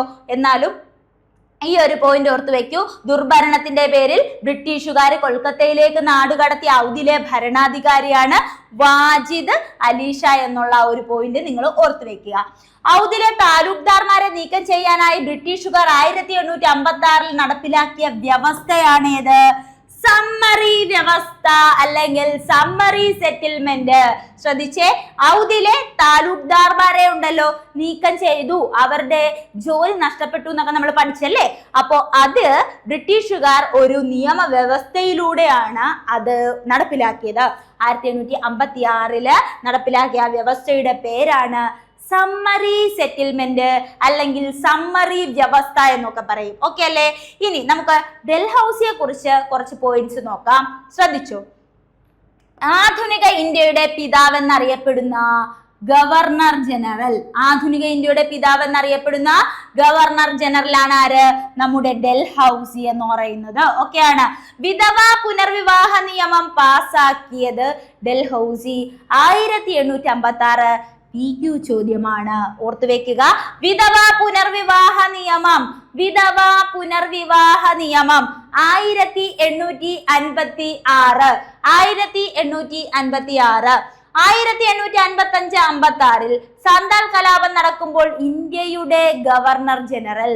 അപ്പോൾ 55-56 കാലയളവിൽ സാന്താൾ കലാപം നടക്കുമ്പോൾ ഇന്ത്യയുടെ ഗവർണർ ജനറലാണ് ഡൽഹൌസി എന്ന് പറയുന്നത്. കൂടാതെ ഇന്ത്യയിൽ റെയിൽവേ ആരംഭിച്ചത് 1853 ഏപ്രിൽ 16. 1853 ഏപ്രിൽ 16 ഡൽഹൌസി എന്തു ചെയ്തു? ഇന്ത്യൻ റെയിൽവേ ആരംഭിച്ചു. അപ്പൊ നോക്കിയേ, നമ്മൾ എന്തൊക്കെ പഠിച്ചു? ആധുനിക ഇന്ത്യയുടെ പിതാവ് എന്നറിയപ്പെടുന്ന ഗവർണർ ജനറൽ ആണ്. വിധവ പുനർവിവാഹ നിയമം 1856 നടപ്പിലാക്കി. 1855-56 സാന്താൾ കലാപം നടക്കുമ്പോൾ ഇന്ത്യയുടെ ഗവർണർ ജനറൽ. ഇനിയോ ഇന്ത്യയിൽ 1853 ഏപ്രിൽ 16 റെയിൽവേക്ക് തുടക്കം കുറിക്കുന്നു. ഓക്കെ, അവസാനമായി ഇന്ത്യയിൽ പൊതുമരാമത്ത് വകുപ്പ് ആരംഭിച്ച ഗവർണർ ജനറൽ. ഇന്ത്യയിൽ പൊതുമരാമത്ത് വകുപ്പ് എന്താണ്? പൊതുമരാമത്ത് വകുപ്പ് ആരംഭിച്ച ഗവർണർ ജനറൽ ആണ് ആര്? ഡൽഹൌസി എന്ന് പറയുന്നത്. നിങ്ങൾ ഇത്രയും ചോദ്യങ്ങൾ പഠിച്ചു വെക്കുക, ഉറപ്പായും എക്സാമിന് സ്റ്റേറ്റ്മെന്റ് വരുന്ന ചോദ്യങ്ങൾ തന്നെയാണ്. ഓക്കെ, ആധുനിക തപാൽ സംവിധാനം 1754. ഇനി ടെലഗ്രാഫ് എന്നിവ ആരംഭിച്ച ഭരണാധികാരി നോക്കിയേ. 1854 ആധുനിക തപാൽ സംവിധാനം ഡൽഹൌസി നടപ്പിലാക്കി. ടെലഗ്രാഫ് ഫെസിലിറ്റി കൊണ്ടുവന്നു. കൂടാതെ ഹിന്ദു വിധവ പുനർവിവാഹ നിയമത്തിന്റെ കരട് തയ്യാറാക്കിയത് ഡൽഹൌസിയാണ്. ഹിന്ദു വിധവ പുനർവിവാഹ നിയമത്തിന്റെ കരട് തയ്യാറാക്കിയത് ആരാണ്? ഡൽഹൌസിയാണ്. ദത്തവകാശ നിരോധന നിയമം 1848 നടപ്പിലാക്കിയ ഗവർണർ ജനറൽ. നോക്കൂ, 1848 ദത്തവകാശ നിരോധന നിയമം. ദത്തവകാശ നിരോധന നിയമം 1848 അത് നടപ്പിലാക്കിയ ഗവർണർ ജനറൽ ആണ് ആര്? ഡൽഹൌസി. അടുത്തത് ബ്രിട്ടീഷ് ഇന്ത്യയിലെ ഏറ്റവും പ്രായം കുറഞ്ഞ ഗവർണർ ജനറൽ. ഇത്രയും കാര്യങ്ങൾ ചെയ്യണമെങ്കിൽ നല്ല ചുള്ളനായിരിക്കണ്ടേ? അതുകൊണ്ട് തന്നെ ബ്രിട്ടീഷ് ഇന്ത്യയിലെ ഏറ്റവും പ്രായം കുറഞ്ഞ ഗവർണർ ജനറൽ ആരെന്ന് ചോദിച്ചാൽ ധൈര്യമായി എഴുതാം, അത് ആര് തന്നെയാണ്? ഡൽഹൌസിയാണ്. Okay, forest charter act 1855. Forest charter act 1855, charter act 1853 എന്നിവ നിലവിൽ വന്നപ്പോൾ ഗവർണർ ജനറൽ കാലയളവ് ശ്രദ്ധിച്ചാൽ തന്നെ നിങ്ങൾക്ക് ഏറെക്കുറെയൊക്കെ എഴുതാൻ കഴിയും, ഉറപ്പാണ്. ഓക്കെ അല്ലേ? അപ്പോ ആധുനിക തപാൽ സംവിധാനം 1854, ടെലഗ്രാഫ് എന്നിവ കൊണ്ടുവന്നു. ഹിന്ദു വിധവ പുനർവിവാഹ നിയമത്തിന്റെ കരട് തയ്യാറാക്കി. ദത്തവകാശ നിരോധന നിയമം 1848 നടപ്പിലാക്കിയ ഗവർണർ ജനറൽ ബ്രിട്ടീഷ് ഇന്ത്യയിലെ ഏറ്റവും പ്രായം കുറഞ്ഞ ഗവർണർ ജനറലാണ്. Forest charter act 1855, charter act 1853 എന്നിവ നിലവിൽ വരുമ്പോൾ ഗവർണർ ജനറലാണ്. ഓക്കെ, രണ്ടാം ആംഗ്ലോ സിഖ് യുദ്ധം, രണ്ടാം ബർമീസ് യുദ്ധം എന്നിവ നടക്കുമ്പോൾ ഗവർണർ ജനറൽ. നോക്കിയേ, രണ്ടാം ആംഗ്ലോ സിഖ് യുദ്ധം കാലഘട്ടം 848 849. ഓക്കെ അല്ലേ? 848 ദത്തവകാശ നിരോധനം. അപ്പോൾ ആ വർഷം തന്നെയല്ലേ ഇതും. അപ്പോൾ അതുകൊണ്ട് നിങ്ങൾക്ക് ധൈര്യമായിട്ട് എഴുതാം, അത് ഡൽഹൌസിയാണ്. രണ്ടാം ബർമീസ് യുദ്ധം 52 53 കാലയളവാണ്. അപ്പോൾ ആരാണ് ഗവർണർ ജനറൽ? ഡൽഹൌസി തന്നെ. കോൺഗ്രസിന്റെ സമാധാനപരമായ മരണത്തെ സഹായിക്കാനാണ് ഞാൻ ഇന്ത്യയിൽ വന്നത്. അപ്പൊ നിങ്ങൾ തന്നെ ഒന്ന് ആലോചിച്ച് നോക്കൂ, കോൺഗ്രസിന്റെ സമാധാനപരമായ മരണമല്ലേ? മരണം, ഒരാളെ കൊല്ലുന്നത് എങ്ങനെയാണ്? കട്ട് ചെയ്ത് കൊല്ലുക എന്ന് ഓർത്താൽ മതി. എന്താണ്? കത്രികയുണ്ടല്ലോ, കത്രിക വെച്ച് കട്ട് ചെയ്ത് കൊല്ലുക എന്ന് പറയത്തില്ലേ? അപ്പൊ എന്താണ്? കട്ട്സൺ എന്ന് നിങ്ങൾക്ക് ഓർത്ത് വയ്ക്കാം കേട്ടോ. എക്സാമിന് മറക്കാതിരിക്കാൻ വേണ്ടിയാണ്. എല്ലാവരെയും കൂടെ അങ്ങ് മറന്നു പോകും. അപ്പൊ കട്ടെന്നുള്ളത് ഓർക്കുക, കട്ട്. അപ്പം എന്താണ് നമ്മൾ പറഞ്ഞത്? കോൺഗ്രസിന്റെ സമാധാനപരമായ മരണത്തെ സഹായിക്കാനാണ് ഞാൻ ഇന്ത്യയിൽ വന്നത്. ഓക്കെ, അപ്പൊ കോൺഗ്രസിന്റെ സമാധാനപരമായ മരണത്തെ സഹായിക്കാനാണ് ഞാൻ ഇന്ത്യയിൽ വന്നത് എന്ന് കഴ്സൺ പ്രഭു പറഞ്ഞിട്ടുണ്ടായിരുന്നു അല്ലെ. ഇനി എന്റെ പൂർവികന്മാർ ഇന്ത്യയെ കീഴടക്കിയത് തോക്കും വാളും കൊണ്ടാണ്, ഇവ കൊണ്ട് തന്നെ ഞാൻ രാജ്യത്തെ ഭരിക്കുമെന്ന് പറഞ്ഞതും കഴ്സനാണ്. അപ്പൊ എന്താണ്? എന്റെ പൂർവികന്മാർ ഇന്ത്യയെ കീഴടക്കിയത് തോക്കും വാളും ഉപയോഗിച്ചാണ്, ഇവയെ കൊണ്ട് തന്നെ ഞാൻ എന്ത് ചെയ്യും? രാജ്യത്തെ ഭരിക്കും എന്ന് പറഞ്ഞത് കഴ്സൺ പ്രഭുവാണ്. കഴ്സൺ പ്രഭു. ഓക്കെ അല്ലേ? അപ്പൊ നമ്മൾ പറഞ്ഞു രണ്ടാം ആംഗ്ലോ സിഖ് യുദ്ധം, രണ്ടാം ബർമീസ് യുദ്ധം എന്നിവ നടക്കുമ്പോൾ ഗവർണർ ജനറൽ ആരാണ്? ഡൽഹൌസി ആണ്. കോൺഗ്രസിന്റെ സമാധാനപരമായ ഭരണത്തെ സഹായിക്കാനാണ് ഞാൻ ഇന്ത്യയിൽ വന്നത് എന്ന് പറഞ്ഞത് കഴ്സൺ ആണ്. എന്റെ പൂർവികന്മാർ ഇന്ത്യയെ കീഴടക്കിയത് തോക്കും വാളും ഉപയോഗിച്ചാണ്, അതേ തോക്കും വാളും ഉപയോഗിച്ചുകൊണ്ട് ഞാൻ രാജ്യത്തെ ഭരിക്കുമെന്ന് പറഞ്ഞതും കഴ്സൺ ആണെന്നുള്ളത് നിങ്ങൾ ഓർത്തു വെക്കുക. അടുത്ത ചോദ്യം, ചുവടെ കൊടുത്തിരിക്കുന്നവയിൽ ഇന്ത്യൻ നാഷണൽ കോൺഗ്രസിന്റെ 1929 ലാഹോർ സമ്മേളനവുമായി ബന്ധപ്പെട്ട തീരുമാനങ്ങൾ കണ്ടെത്തുക. ഒന്ന് ശ്രദ്ധിച്ചേ. ജവഹർലാൽ നെഹ്റു കോൺഗ്രസിന്റെ പ്രസിഡന്റായി. നോക്കിയേ, 29 ലാഹോർ സമ്മേളനമാണ്. ജവഹർലാൽ നെഹ്റു കോൺഗ്രസിന്റെ പ്രസിഡന്റായി. ബന്ധപ്പെടാത്ത തീരുമാനം. അപ്പൊ ഇത് ശരിയാണ്. അടുത്തോ നോക്കിയേ, പൂർണ്ണ സ്വരാജ് കോൺഗ്രസിന്റെ ലക്ഷ്യം പ്രഖ്യാപിച്ചു. നമ്മൾ പഠിച്ചതാണ്, ഇത് ശരിയാണ്. നിസ്സഹകരണ സമരം തെറ്റാണല്ലേ? നമ്മൾ പഠിച്ചെന്താണ്?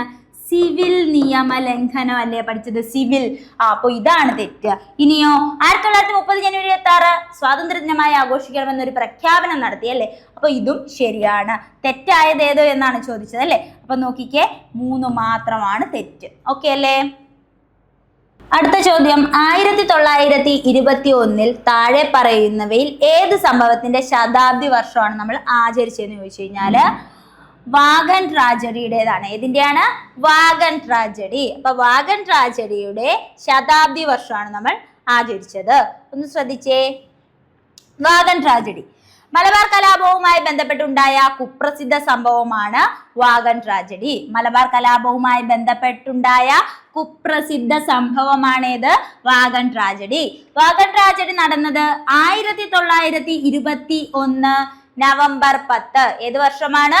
1921 നവംബർ 10. മലബാർ കലാപകാരികളെ ഗുഡ്സ് വാഗണിൽ നിറച്ച് തിരൂരിൽ നിന്ന് കോയമ്പത്തൂരിലെ ബെല്ലാരി ജയിലിലേക്ക് കൊണ്ടുപോകുന്ന വഴി 90 പേരിൽ 67 പേരും ശ്വാസം കിട്ടാതെ മരിച്ച സംഭവമാണ് വാഗൺ ട്രാജഡി. അപ്പൊ വാഗൺ ട്രാജഡി എന്താന്ന് നോക്കിയേ. മലബാർ കലാപകാരികളെ ഗുഡ്സ് വാഗണിൽ നിറച്ച് എവിടെ നിന്നാണ്? തിരൂരിൽ നിന്ന് കോയമ്പത്തൂരിലെ ഏത് ജയിലിലേക്ക്? ബെല്ലാരി ജയിലിലേക്ക് കൊണ്ടുപോകുന്ന വഴി 90 പേരിൽ 67 പേരും ശ്വാസം കിട്ടാതെ മരിച്ച സംഭവമാണ് വാഗൺ ട്രാജഡി. ശ്രദ്ധിക്കൂ. അടുത്തത്, കലാപകാരികളെ കോയമ്പത്തൂരിലേക്ക് കൊണ്ടുപോകുന്നതിന് നേതൃത്വം നൽകിയ ബ്രിട്ടീഷുകാരനാണ് TS ഹിച്ച്കോക്ക്. ആരാണ്? TS Hitchcock. ആരാണ്? TS Hitchcock. അപ്പൊ ഈ കലാപകാരികളെ കോയമ്പത്തൂരിലേക്ക് കൊണ്ടുപോകുന്നതിന് നേതൃത്വം കൊടുത്ത ബ്രിട്ടീഷുകാരനാണ് TS ഹിച്ച്കോക്ക് എന്ന് പറയുന്നത്.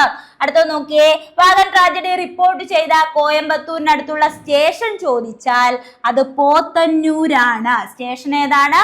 പോത്തന്നൂരാണ്. വാഗൺ ട്രാജഡി റിപ്പോർട്ട് ചെയ്ത കോയമ്പത്തൂരിനടുത്തുള്ള station Pothanur railway station. Black hole of Podanur എന്ന വാഗൺ ട്രാജഡിയെ വിശേഷിപ്പിച്ചത് സുമിത്ത് സർക്കാരാണ്. ആരാണ്?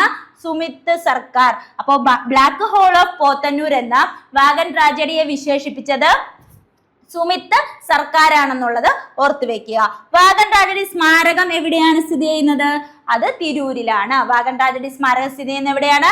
തിരൂരിലാണ്. അപ്പൊ നോക്കിയേ, മലബാർ കലാപം അടിച്ചമർത്തിയ ജില്ലാ പോലീസ് മേധാവിയാണ് ഹിച്ച്കോക്ക്. മലബാർ കലാപം അടിച്ചമർത്താൻ അതായത് മുൻകൈ എടുത്ത പോലീസ് മേധാവിയാണ് ഹിച്ച്കോക്ക്. പിന്നെ അതുകൂടാതെ ഈ ആളുകളെയൊക്കെ എന്ത് ചെയ്തു? കോയമ്പത്തൂരിലേക്ക് കയറ്റി അയക്കാൻ വേണ്ടിയിട്ടുള്ള അതിന് നേതൃത്വം കൊടുത്തതും ആര് തന്നെ? ഹിച്ച്കോക്ക് തന്നെയാണ്. കലാപകാരികൾ കൊലപ്പെടുത്തിയ പോലീസ് മേധാവി ഹിച്ച്കോക്ക്. ലാസ്റ്റ് സഹികെട്ട് എന്ത് ചെയ്തു? അവരെല്ലാരും കൂടെ എന്ത് ചെയ്തു? പുള്ളിക്കാരനെ അങ്ങ് എടുത്ത് ചാർത്തി. അപ്പൊ മലബാർ കലാപകാരികൾ കൊലപ്പെടുത്തിയ പോലീസ് മേധാവി ആരാണെന്ന് ചോദിച്ചാൽ നമുക്ക് ധൈര്യത്തിൽ പറയാം, അതാരാണ്? ഹിച്ച്കോക്ക് ആണ്. കലാപം അടിച്ചമർത്തിയ ജില്ലാ പോലീസ് മേധാവിയും ഹിച്ച്കോക്ക് തന്നെയാണ്. ഹിച്ച്കോക്കിന്റെ സ്മാരകം പൊളിച്ചു മാറ്റണമെന്ന് ആവശ്യപ്പെട്ട് സമരത്തിൽ പങ്കെടുക്കുകയും മലബാർ കലാപത്തെ കുറിച്ച് പടപ്പാട്ട് രചിക്കുകയും ചെയ്ത വ്യക്തിയാണ് കമ്പളത്ത് ഗോവിന്ദൻ നായർ. ആരാണ്? കമ്പളത്ത് ഗോവിന്ദൻ നായർ. ഹിച്ച്കോക്കിന്റെ സ്മാരകം പൊളിച്ചു മാറ്റണമെന്ന് ആവശ്യപ്പെട്ട് സമരത്തിൽ പങ്കെടുക്കുകയും മലബാർ കലാപത്തെ കുറിച്ച് പടപ്പാട്ട് രചിക്കുകയൊക്കെ ചെയ്ത വ്യക്തിയാണ് ആര്? കമ്പളത്ത് ഗോവിന്ദൻ നായർ. വാഗൺ ട്രാജഡി അന്വേഷിക്കാൻ നിയമിച്ച കമ്മീഷനാണ് AR നേപ്പ് കമ്മീഷൻ. ആരാണ്? AR Knapp commission. Wagon tragedy അന്വേഷിക്കാനായിട്ട് നിയമിച്ച കമ്മീഷനാണ് AR നേപ്പ് കമ്മീഷൻ. മലബാർ കലാപങ്ങളെ കുറിച്ച് അന്വേഷണം നടത്തിയ കമ്മീഷനാണ് TL സ്ട്രേഞ്ച് കമ്മീഷൻ. അപ്പൊ ഇത് രണ്ടുകൂടെ മാറിപ്പോവരുത്. വാഗൺ ട്രാജഡി അന്വേഷിക്കാൻ നിയമിച്ച commission AR Knapp commission. Malabar കലാപങ്ങളെ കുറിച്ച് അന്വേഷണം നടത്തിയ കമ്മീഷൻ TL സ്ട്രേഞ്ച് കമ്മീഷൻ. ഇതുകൂടി നിങ്ങളൊന്ന് അറിഞ്ഞു വെക്കുക. അടുത്ത നോക്കൂ, നമ്മൾ പറഞ്ഞു വാഗൺ ട്രാജഡിയെ കുറിച്ച് പറഞ്ഞു. മലബാർ കലാപവുമായി ബന്ധപ്പെട്ട സംഭവമാണിത്. വാഗൺ ട്രാജഡി 1921 നവംബർ 10 ആരംഭിച്ചത്. പിന്നീട് 90 പേരെ എന്ത് ചെയ്തു? നമ്മുടെ തിരൂരിൽ നിന്ന് കോയമ്പത്തൂരിലേക്ക് കൊണ്ടുപോകുന്നു, ബെല്ലാരി ജയിലിലേക്ക്. എന്നാൽ അതിൽ 67 പേര് എന്ത് ചെയ്യുന്നു? ശ്വാസം കിട്ടാതെ മരിക്കുന്നു. ഇവരെ കൊണ്ടുപോകാൻ വേണ്ടി നേതൃത്വം കൊടുക്കുന്നത് ആരാണ്? ഹിച്ച്കോക്ക് ആണ്. കൂടാതെ വാഗൺ ട്രാജഡി റിപ്പോർട്ട് ചെയ്ത കോയമ്പത്തൂരിനടുത്തുള്ള സ്റ്റേഷനാണ് Podanur railway station. Black hole of Podanur എന്ന വാഗൺ ട്രാജഡിയെ വിശേഷിപ്പിച്ചത് സുമിത്ത് സർക്കാരാണ്. ഇതുമായി ബന്ധപ്പെട്ട സ്മാരകം, വാഗൺ ട്രാജഡി സ്മാരകം സ്ഥിതി ചെയ്യുന്നത് തിരൂരാണെന്നുള്ളത് നിങ്ങൾ ഓർത്തു വെക്കുക. മലബാർ കലാപം അടിച്ചമർത്താൻ വേണ്ടിയിട്ട് നേതൃത്വം കൊടുത്ത ജില്ലാ പോലീസ് മേധാവി ഹിച്ച്കോക്ക്. കൂടാതെ കലാപകാരികൾ എന്ത് ചെയ്തു? ഹിച്ച്കോക്കിനെ കൊലപ്പെടുത്തുന്നു. പിന്നെ വാഗൺ ട്രാജഡി അന്വേഷിക്കാൻ നിയമിച്ച കമ്മീഷൻ AR നേപ്പ് കമ്മീഷൻ. കൂടാതെ മലബാർ കലാപത്തെ കുറിച്ചൊക്കെ പടപ്പാട്ടും മറ്റു കാര്യങ്ങളും ഒക്കെ എഴുതിയ വ്യക്തിയാണ് കമ്പളത്ത് ഗോവിന്ദൻ നായർ. മലബാർ കലാപങ്ങളെ കുറിച്ച് അന്വേഷണം നടത്തിയ കമ്മീഷൻ TL സ്ട്രേഞ്ച് കമ്മീഷൻ എന്നുള്ളത് കൂടി നിങ്ങളൊന്ന് ഓർത്തു വെക്കുക. അടുത്തത് വൈക്കം സത്യാഗ്രഹമാണ് അല്ലെ. വൈക്കം സത്യാഗ്രഹം ആരംഭിച്ചത് 1924 മാർച്ച് 30. എല്ലാവർക്കും അറിയാവുന്നതാണ്. 1924 മാർച്ച് 30. വൈക്കം സത്യാഗ്രഹം അവസാനിച്ചത് 1925 നവംബർ 23. അപ്പോൾ വൈക്കം സത്യാഗ്രഹം ആരംഭിച്ചത് 1924 മാർച്ച് 30. വൈക്കം സത്യാഗ്രഹം അവസാനിപ്പിച്ചത് 1925 നവംബർ 23. വൈക്കം സത്യാഗ്രഹത്തിന്റെ കാലയളവ് 603 ദിവസം. 603 ദിവസമാണ് വൈക്കം സത്യാഗ്രഹത്തിന്റെ കാലയളവ്. വൈക്കം മഹാദേവ ക്ഷേത്രത്തിനു ചുറ്റുമുള്ള നിരത്തിലൂടെ സഞ്ചരിക്കാൻ എല്ലാവർക്കും വഴി തുറന്നു കിട്ടണമെന്ന ആവശ്യത്തോടെ നടന്ന സമരമാണ് വൈക്കം സത്യാഗ്രഹം എന്ന് പറയുന്നത്. അപ്പൊ വൈക്കം സത്യാഗ്രഹം ആരംഭിച്ചത് ഏത് വർഷം? 1924 മാർച്ച് 30. 1924 മാർച്ച് 30. അവസാനിച്ചത് 1925 നവംബർ 23. 603 ദിവസമാണ്. വൈക്കം സത്യാഗ്രഹത്തിന് നേതൃത്വം നൽകിയവരാണ് T K. Madhavan, K P. Kesava Menon, George Joseph, A K. Pillai, C V. Kunjiraman എന്നിവർ. നോക്കിയേ, വൈക്കം സത്യാഗ്രഹത്തിന് നേതൃത്വം നൽകിയവരാണ് T K. Madhavan, K P. Kesava Menon, George Joseph, A K. Pillai, C V. Kunjiraman. ആരാണ്? സി.വി. കുഞ്ഞിരാമൻ. വൈക്കം സത്യാഗ്രഹത്തിന് പിന്തുണയുമായി പഞ്ചാബിൽ നിന്ന് എത്തിയവരാണ് ആര്? അകാലികൾ. ആരാണ്? അകാലികളാണ്. അകാലികൾ. അപ്പൊ വൈക്കം സത്യാഗ്രഹത്തിന് പിന്തുണയുമായി എവിടെ നിന്ന് എത്തിയവരാണ് അകാലികൾ? പഞ്ചാബിൽ നിന്ന് എത്തിയവരാണ്. വൈക്കം സത്യാഗ്രഹത്തിന് തമിഴ്നാട്ടിൽ നേതൃത്വം നൽകിയത് ഇ.വി. രാമസ്വാമി നായ്ക്കരാണ്. ആരാണ്? ഇ.വി. രാമസ്വാമി നായ്ക്കരാണ്. ഇ.വി. രാമസ്വാമി നായ്ക്കരാണ് വൈക്കം സത്യാഗ്രഹത്തിന് തമിഴ്നാട്ടിൽ നേതൃത്വം കൊടുത്തത്. വൈക്കം സത്യാഗ്രഹത്തോടനുബന്ധിച്ച് സവർണ ഹിന്ദുക്കളുടെ സമ്മതപത്രവുമായി വൈക്കത്ത് നിന്ന് തിരുവനന്തപുരത്തേക്ക് കാൽനട ജാഥ സംഘടിപ്പിച്ചത് ആരാണ്? മന്നത്ത് പത്മനാഭൻ. ആരാണ്? മന്നത്ത് പത്മനാഭൻ. അപ്പൊ വൈക്കം സത്യാഗ്രഹത്തോടനുബന്ധിച്ച് സവർണ ഹിന്ദുക്കളുടെ സമ്മതപത്രവുമായി വൈക്കത്ത് നിന്ന് തിരുവനന്തപുരത്തേക്ക് എന്ത് ചെയ്തു? കാൽനട ജാഥ നയിച്ചത് മന്നത്ത് പത്മനാഭനാണ്. മഹാത്മാഗാന്ധിയും ശ്രീനാരായണ ഗുരുവും സമരത്തെ പിന്തുണയ്ക്കുന്നു. തിരുവിതാംകൂർ ഭരണാധികാരിക്ക് സമ്മതപത്രവും സമർപ്പിക്കുന്നുണ്ട്. അതാണ് വൈക്കം സത്യാഗ്രഹത്തിന്റെ കഥ. ഓക്കെ, മഹാത്മാഗാന്ധിയും തിരുവിതാംകൂർ ഗവൺമെന്റുമായി നടത്തുന്ന ഒത്തുതീർപ്പിനെ തുടർന്ന് പ്രശ്നങ്ങൾക്ക് പരിഹാരമുണ്ടാവുകയും ക്ഷേത്രത്തിലേക്കുള്ള ചെറിയൊരു പ്രവേശന ഭാഗം ഒഴികെ മറ്റെല്ലാ നിരത്തുകളും പൊതുജനങ്ങൾക്ക് തുറന്നു കൊടുക്കുകയും ചെയ്യുന്നത് വഴി സത്യാഗ്രഹം അവസാനിക്കുകയാണ്. അല്ലെ? ഓക്കെ, അത്രയും കാര്യങ്ങൾ നിങ്ങളൊന്ന് ഓർത്തു വെക്കുക. ഓക്കെ അല്ലേ? അടുത്തത് നമുക്ക് നോക്കാം ജാലിയൻ വാലാബാഗ്. ഏതാണ്?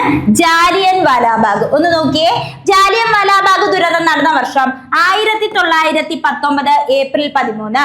ജാലിയൻ വാലാബാഗ് നടക്കുന്നത് 1919 ഏപ്രിൽ 13. 1919 ഏപ്രിൽ 13. ജാലിയൻ വാലാബാഗ് കൂട്ടക്കൊലയ്ക്ക് കാരണമായ നിയമം ഏതാണ്? റൗലറ്റ് നിയമമാണ്. ഏതാണ്? റൗലറ്റ് നിയമമാണ്. അപ്പൊ ജാലിയൻ വാലാബാഗ് കൂട്ടക്കൊലയ്ക്ക് കൂട്ടക്കൊലയ്ക്ക് കാരണമായ നിയമം ചോദിച്ചാൽ റൗലറ്റ് നിയമമാണ്. 1919 ഏപ്രിൽ 13 എന്ത് ചെയ്തത്? ജാലിയൻ വാലാബാഗ് ദുരന്തം നടന്നത്. ഈ ദുരന്തം നടക്കുന്നത് പഞ്ചാബിലുള്ള അമൃതസറിലാണ്. എവിടെയാടാ?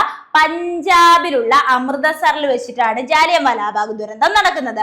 റൗലറ്റ് നിയമത്തിനെതിരെയുള്ള ഹർത്താൽ ആഹ്വാനത്തോടനുബന്ധിച്ച് നടന്ന പ്രതിഷേധ റാലിക്ക് നേതൃത്വം നൽകിയത് ഡോക്ടർ സത്യപാലും സൈഫുദ്ദീൻ കിച്ലുവുമാണ്. ആരൊക്കെയാണ്? സൈഫുദ്ദീൻ കിച്ലുവും സത്യപാലും കൂടി ചേർന്നാണ് ഈ പ്രതിഷേധ റാലിക്ക് എന്ത് ചെയ്യുന്നത്? നേതൃത്വം കൊടുക്കുന്നത്. ഓക്കെ, ഡോക്ടർ സത്യപാൽ, സൈഫുദ്ദീൻ കിച്ലു എന്നിവരെ 1919 ഏപ്രിൽ 10 അറസ്റ്റ് ചെയ്യുന്നു. അപ്പൊ സത്യപാലിനെയും സൈഫുദ്ദീൻ കിച്ലുവിനെയും ഒക്കെ എന്ത് ചെയ്യുന്നുണ്ട്? അറസ്റ്റ് ചെയ്യുന്നു. ഏത് വർഷം?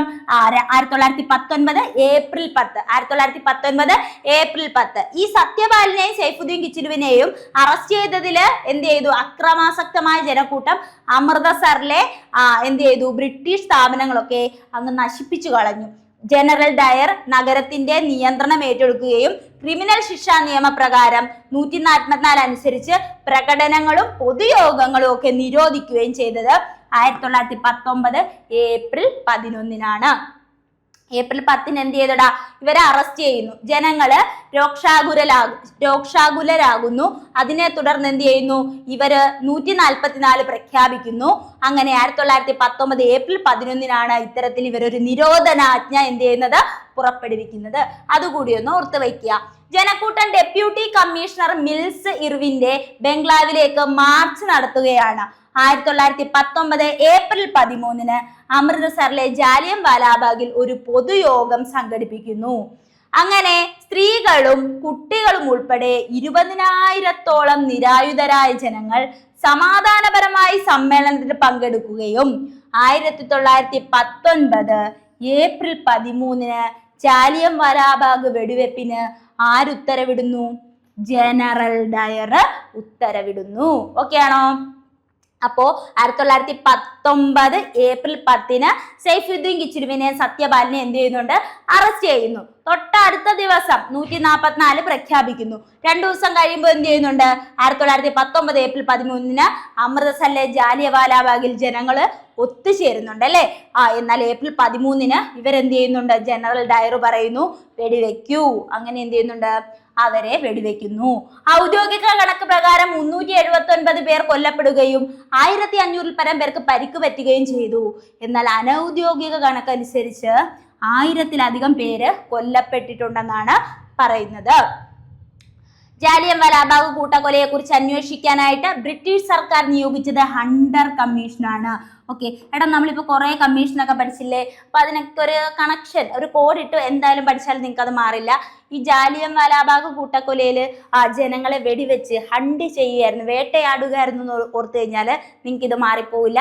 ഹണ്ടർ കമ്മീഷൻ ഓർത്തു വെക്കുക കേട്ടോ. അപ്പൊ ജാലിയൻവാലാബാഗ് കൂട്ടക്കൊലയെ കുറിച്ച് അന്വേഷിക്കാൻ ബ്രിട്ടീഷ് സർക്കാർ നിയോഗിച്ച കമ്മിറ്റി ഹണ്ടർ കമ്മീഷൻ. ഓക്കെ, ജാലിയൻവാലാബാഗിൽ സമരക്കാർക്കെതിരെ വെടിവെക്കാൻ അനുമതി നൽകിയ പഞ്ചാബ് ഗവർണറാണ് മൈക്കിളോ ഡയർ. ആരാണ്?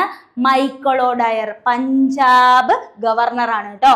ജാലിയൻവാലാബാഗിൽ സമരക്കാർക്കെതിരെ വെടിവെക്കാൻ അനുമതി നൽകിയ പഞ്ചാബ് ഗവർണറാണ് മൈക്കൽ ഒ ഡയർ എന്നുള്ളത് കൂടി നിങ്ങളൊന്ന് അറിഞ്ഞു വെക്കുക. ജാലിയൻവാലാബാഗ് കൂട്ടക്കൊലയ്ക്ക് നേതൃത്വം നൽകിയ ബ്രിട്ടീഷ് സൈന്യാധിപനാണ് ജനറൽ റെജിനാൾഡ് ഡയർ. ആരാണ്? General Reginald Dyer. ജാലിയൻവാലാബാഗ് കൂട്ടക്കൊലയ്ക്ക് നേതൃത്വം നൽകിയ ബ്രിട്ടീഷ് സൈന്യാധിപനാണ് ആര്? General Reginald Dyer. ഓക്കെ, അതുകൂടി ഒന്ന് അറിഞ്ഞു വെക്കുക. അപ്പോൾ നമ്മൾ പഠിച്ചു ജാലിയൻവാലാബാഗ് ആണ് നമ്മളിപ്പോൾ പറഞ്ഞത്. ശ്രദ്ധിച്ചേ, ജാലിയൻവാലാബാഗ് ദുരന്തം 1919 ഏപ്രിൽ 13 കൂട്ടക്കൊലയ്ക്ക് കാരണമായ നിയമം റൗലറ്റ് നിയമമാണ്. അമൃതസർ പഞ്ചാബിലാണ് ദുരന്തം നടക്കുന്നത്. ഡോക്ടർ സത്യപാലും സൈഫുദ്ദീൻ കിച്ചുലുവും ഇതിനെ തുടർന്ന് എന്ത് ചെയ്യുന്നുണ്ട്? പ്രതിഷേധ റാലിക്ക് നേതൃത്വം കൊടുക്കുന്നുണ്ട്. അവരെ 1919 ഏപ്രിൽ 10 അറസ്റ്റ് ചെയ്യുന്നു. ജനങ്ങൾ പ്രതിഷേധിക്കുന്നു, അമൃതസറിലേക്ക് ഒത്തുകൂടുന്നു. 1919 ഏപ്രിൽ 11 144 പ്രഖ്യാപിക്കുന്നു, നിരോധനാജ്ഞ അല്ലെ. ഓക്കെ, ജനക്കൂട്ടം ഡെപ്യൂട്ടി കമ്മീഷണർ മീൽ സിർവിന്റെ ബംഗ്ലാവിലേക്ക് മാർച്ച് സംഘടിപ്പിക്കുന്നു. 1919 ഏപ്രിൽ 13 ജാലിയൻവാലാബാഗിലേക്ക് ഒരു പൊതുയോഗം സംഘടിപ്പിക്കാമെന്നൊരു തീരുമാനത്തിലേക്ക് എത്തിച്ചേരുന്നത് വഴി സ്ത്രീകളും കുട്ടികളും ഒക്കെ അടക്കം 20,000 പേർ അതിൽ നിരായുധരായി പാർട്ടിസിപ്പേറ്റ് ചെയ്യുന്നുണ്ട്. 1919 ഏപ്രിൽ 13 ജാലിയൻവാലാബാഗ് വെടിവെപ്പിന് ഉത്തരവിടുന്നു ജനറൽ ഡയർ. അതിനുശേഷം നമ്മൾ പറഞ്ഞു എന്താണ്? നമ്മുടെ മൈക്കിളോ ഡയറിന്റെ കാര്യം പറഞ്ഞു അല്ലെ. അത് പഞ്ചാബ് ഗവർണറാണ് മൈക്കിളോ ഡയർ എന്ന് പറയുന്നത്. ഈ സമരക്കാർക്കെതിരെ വെടിയുതിർക്കാൻ പറഞ്ഞ പഞ്ചാബ് ഗവർണറാണ് മൈക്കിളോ ഡയർ എന്ന് പറയുന്നത്. ഓക്കെ അല്ലെ. ഇതിനെക്കുറിച്ച് അന്വേഷിക്കാനായിട്ട് നിയോഗിക്കപ്പെട്ട കമ്മീഷനാണ് ആര്? ഹണ്ടർ കമ്മീഷൻ എന്ന് പറയുന്നത്. ജാലിയൻവാലാബാഗ് കൂട്ടക്കൊലയ്ക്ക് നേതൃത്വം നൽകിയ ബ്രിട്ടീഷ് സൈന്യാധിപൻ ചോദിച്ചാൽ അത് ജനറൽ റെജിനാൾഡ് ഡയർ ആണെന്ന് കൂടി നിങ്ങൾ ഓർത്തു വെക്കുക. അടുത്ത ചോദ്യം നോക്കാം നമുക്ക്. താഴെ പറയുന്ന ജോഡികൾ പരിഗണിക്കുക. ഇവയിൽ ശരിയായ ജോഡികൾ കണ്ടെത്തുക. താഴെ പറയുന്ന ജോഡികൾ പരിഗണിക്കുക. ഇവയിൽ ശരിയായ ജോഡികൾ കണ്ടെത്തുക. നോക്കിയേ, 1, 3, 2 എന്നിവ ശരി. 1, 2, 3 എന്നിവ ശരി. നോക്കിയേ, കുടിയരശ് EV രാമസ്വാമി നായ്ക്കരാണ് കുടിയരശ്. Okay, Kudiarasu EV Ramaswamy Naicker. വിവേകവർദ്ധിനി വീരേശലിംഗം.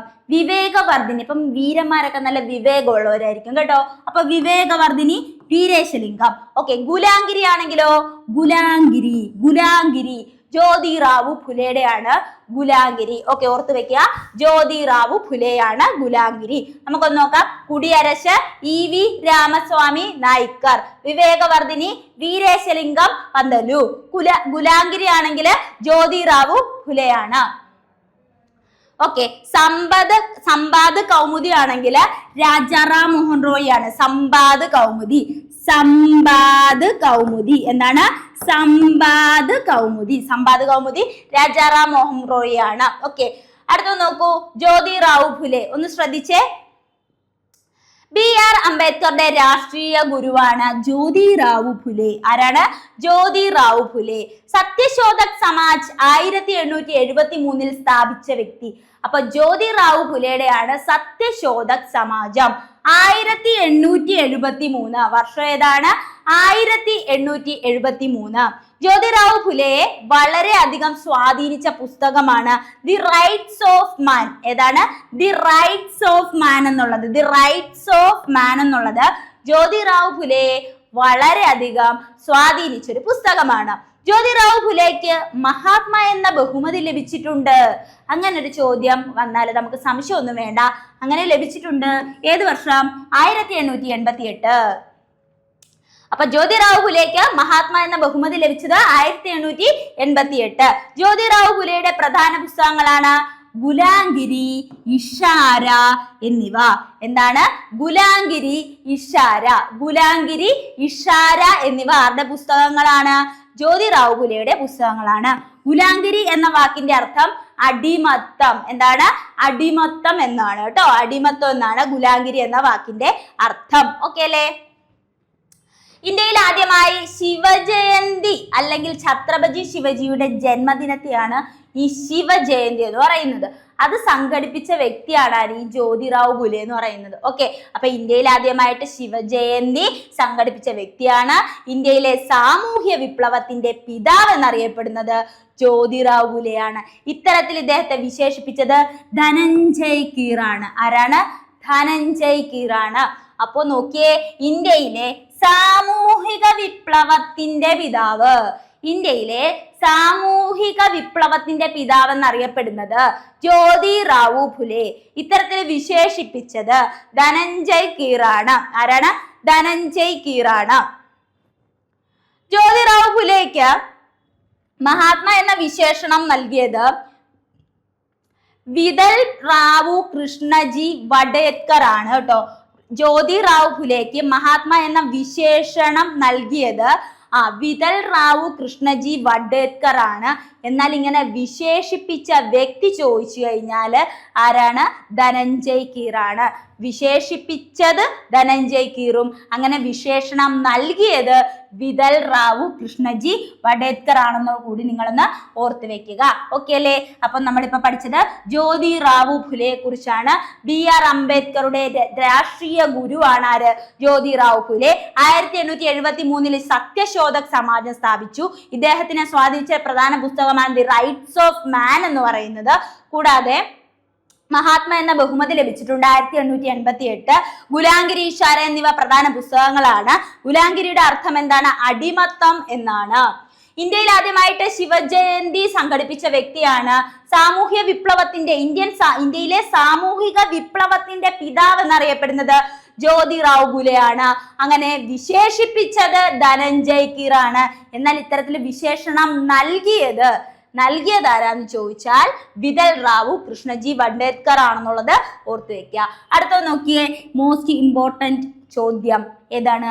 നമ്മുടെ രാജാറാം മോഹൻ റോയ് ആണ്. ഇത് ഉറപ്പായി ഈ വ്യക്തിത്വത്തെ നിങ്ങൾ പഠിക്കാതെ പോവരുത് കേട്ടോ.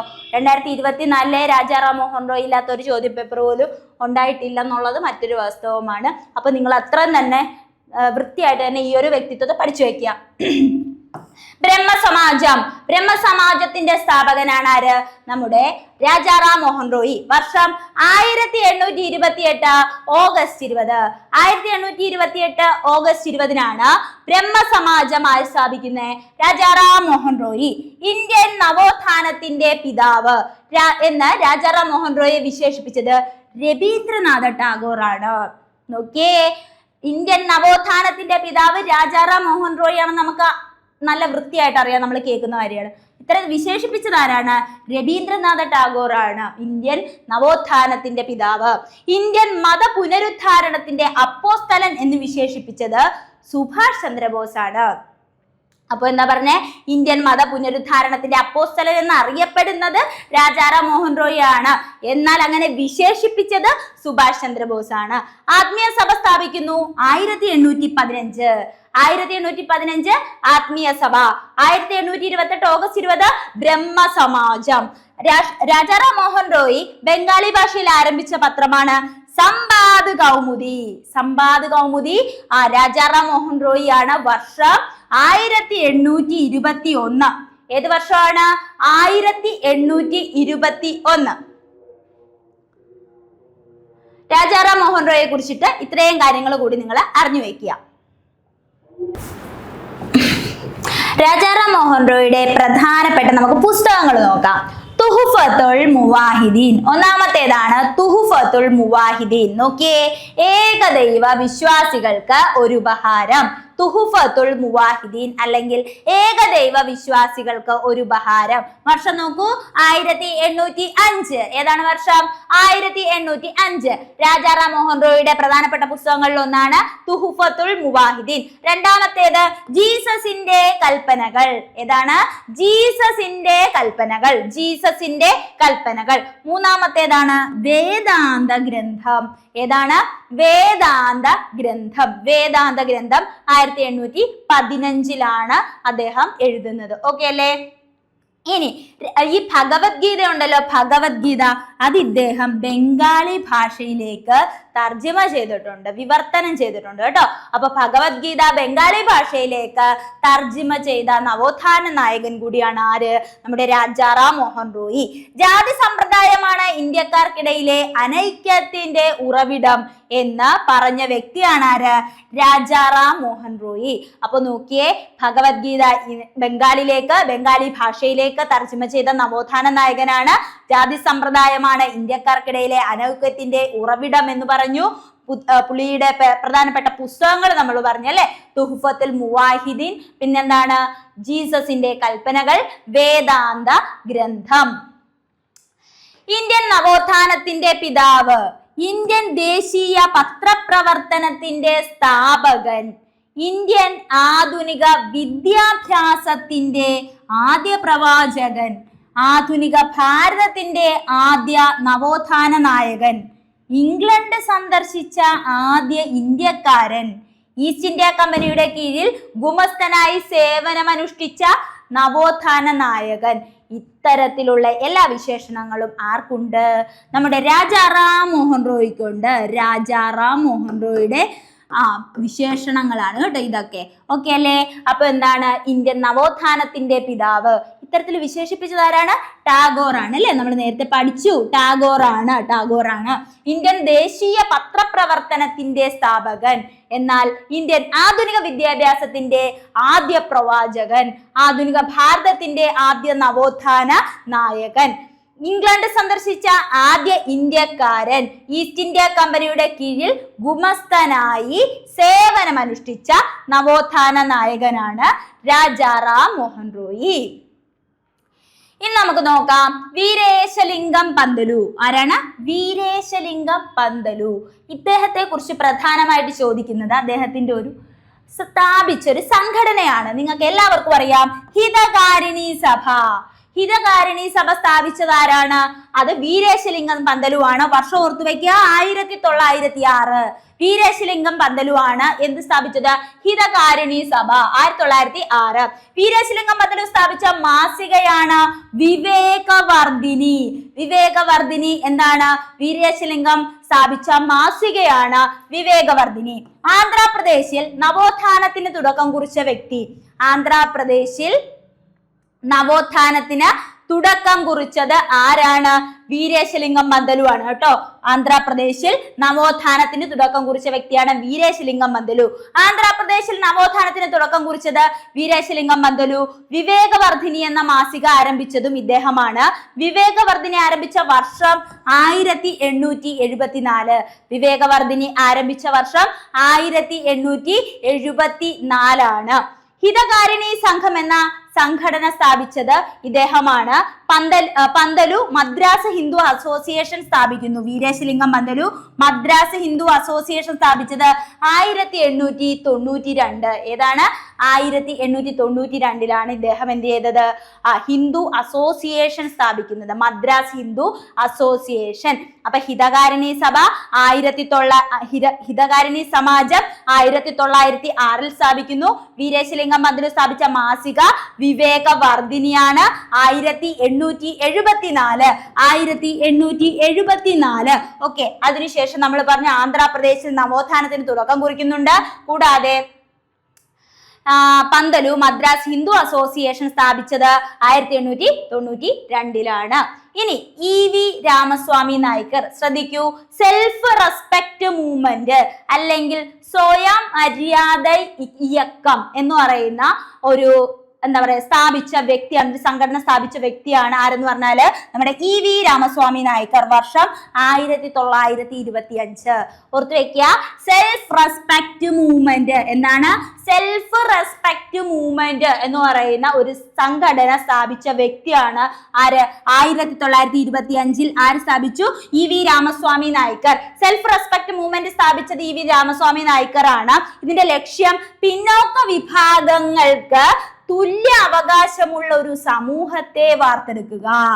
നോക്കിയേ, പിന്നോക്ക വിഭാഗങ്ങൾക്ക് തുല്യ അവകാശമുള്ള ഒരു സമൂഹത്തെ വാർത്തെടുക്കുക എന്നതാണ് സെൽഫ് റെസ്പെക്ട് മൂവ്മെന്റിന്റെ പ്രധാനപ്പെട്ട ഒരു ലക്ഷ്യം അല്ലെങ്കിൽ അടിസ്ഥാനപരമായ ലക്ഷ്യം. നോക്കിയേ, പെരിയോർ, വൈക്കം ഹീറോ, വൈക്കം വീരർ എന്നീ പേരുകളിലൊക്കെ അറിയപ്പെടുന്നത് EV രാമസ്വാമി നായ്ക്കർ ആണ്. മധുരയിൽ നിന്ന് വൈക്കത്തേക്ക് ജാഥ നയിച്ചത്, മധുരയിൽ നിന്ന് വൈക്കത്തേക്ക് ജാഥ നയിച്ചതും ആര് തന്നെ? EV രാമസ്വാമി നായ്ക്കരാണ്. ഇദ്ദേഹത്തിന്റെ പ്രധാനപ്പെട്ട പത്രങ്ങളുണ്ട്. English weekly revolt. ഏതാണ്? ഇംഗ്ലീഷ് വീക്കിലി ആണ് റിവോൾട്ട്. തമിഴ് ആഴ്ച പതിപ്പാണ് പുരൈച്ചി. ഏതാണ്? പുരൈച്ചിയാണ്. തമിഴ് ആഴ്ച പതിപ്പാണ് പുരൈച്ചി. പകുത്തറിവ്, കുടിയരശ് എന്നിവ ഏതൊക്കെയാണ്? പുരൈച്ചി, പകുത്തറിവ്, കുടിയരശ് എന്നിവ എന്താണ്?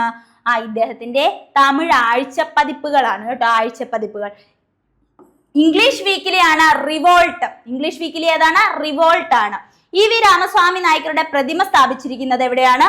വൈക്കത്താണ്. എവിടെയാണ്? വൈക്കത്താണ്. അപ്പൊ നമ്മൾ പറഞ്ഞു EV രാമസ്വാമി നായ്ക്കരെ കുറിച്ച് 1925 സെൽഫ് റെസ്പെക്ട് മൂവ്മെന്റ് കൊണ്ടുവന്നു. എന്തിനു വേണ്ടിയിട്ടാണ്? പിന്നോക്ക വിഭാഗങ്ങൾക്ക് തുല്യ അവകാശമുള്ള ഒരു സമൂഹത്തെ വാർത്തെടുക്കാൻ വേണ്ടിയാണ്. പെരിയോർ, വൈക്കം വീരർ, വൈക്കം ഹീറോ എന്നൊക്കെ അറിയപ്പെടുന്നത് ആര് തന്നെ? EV ആണ്. മധുരയിൽ നിന്ന് വൈക്കത്തേക്ക് ജാഥ നയിച്ചതും EV തന്നെയാണ്.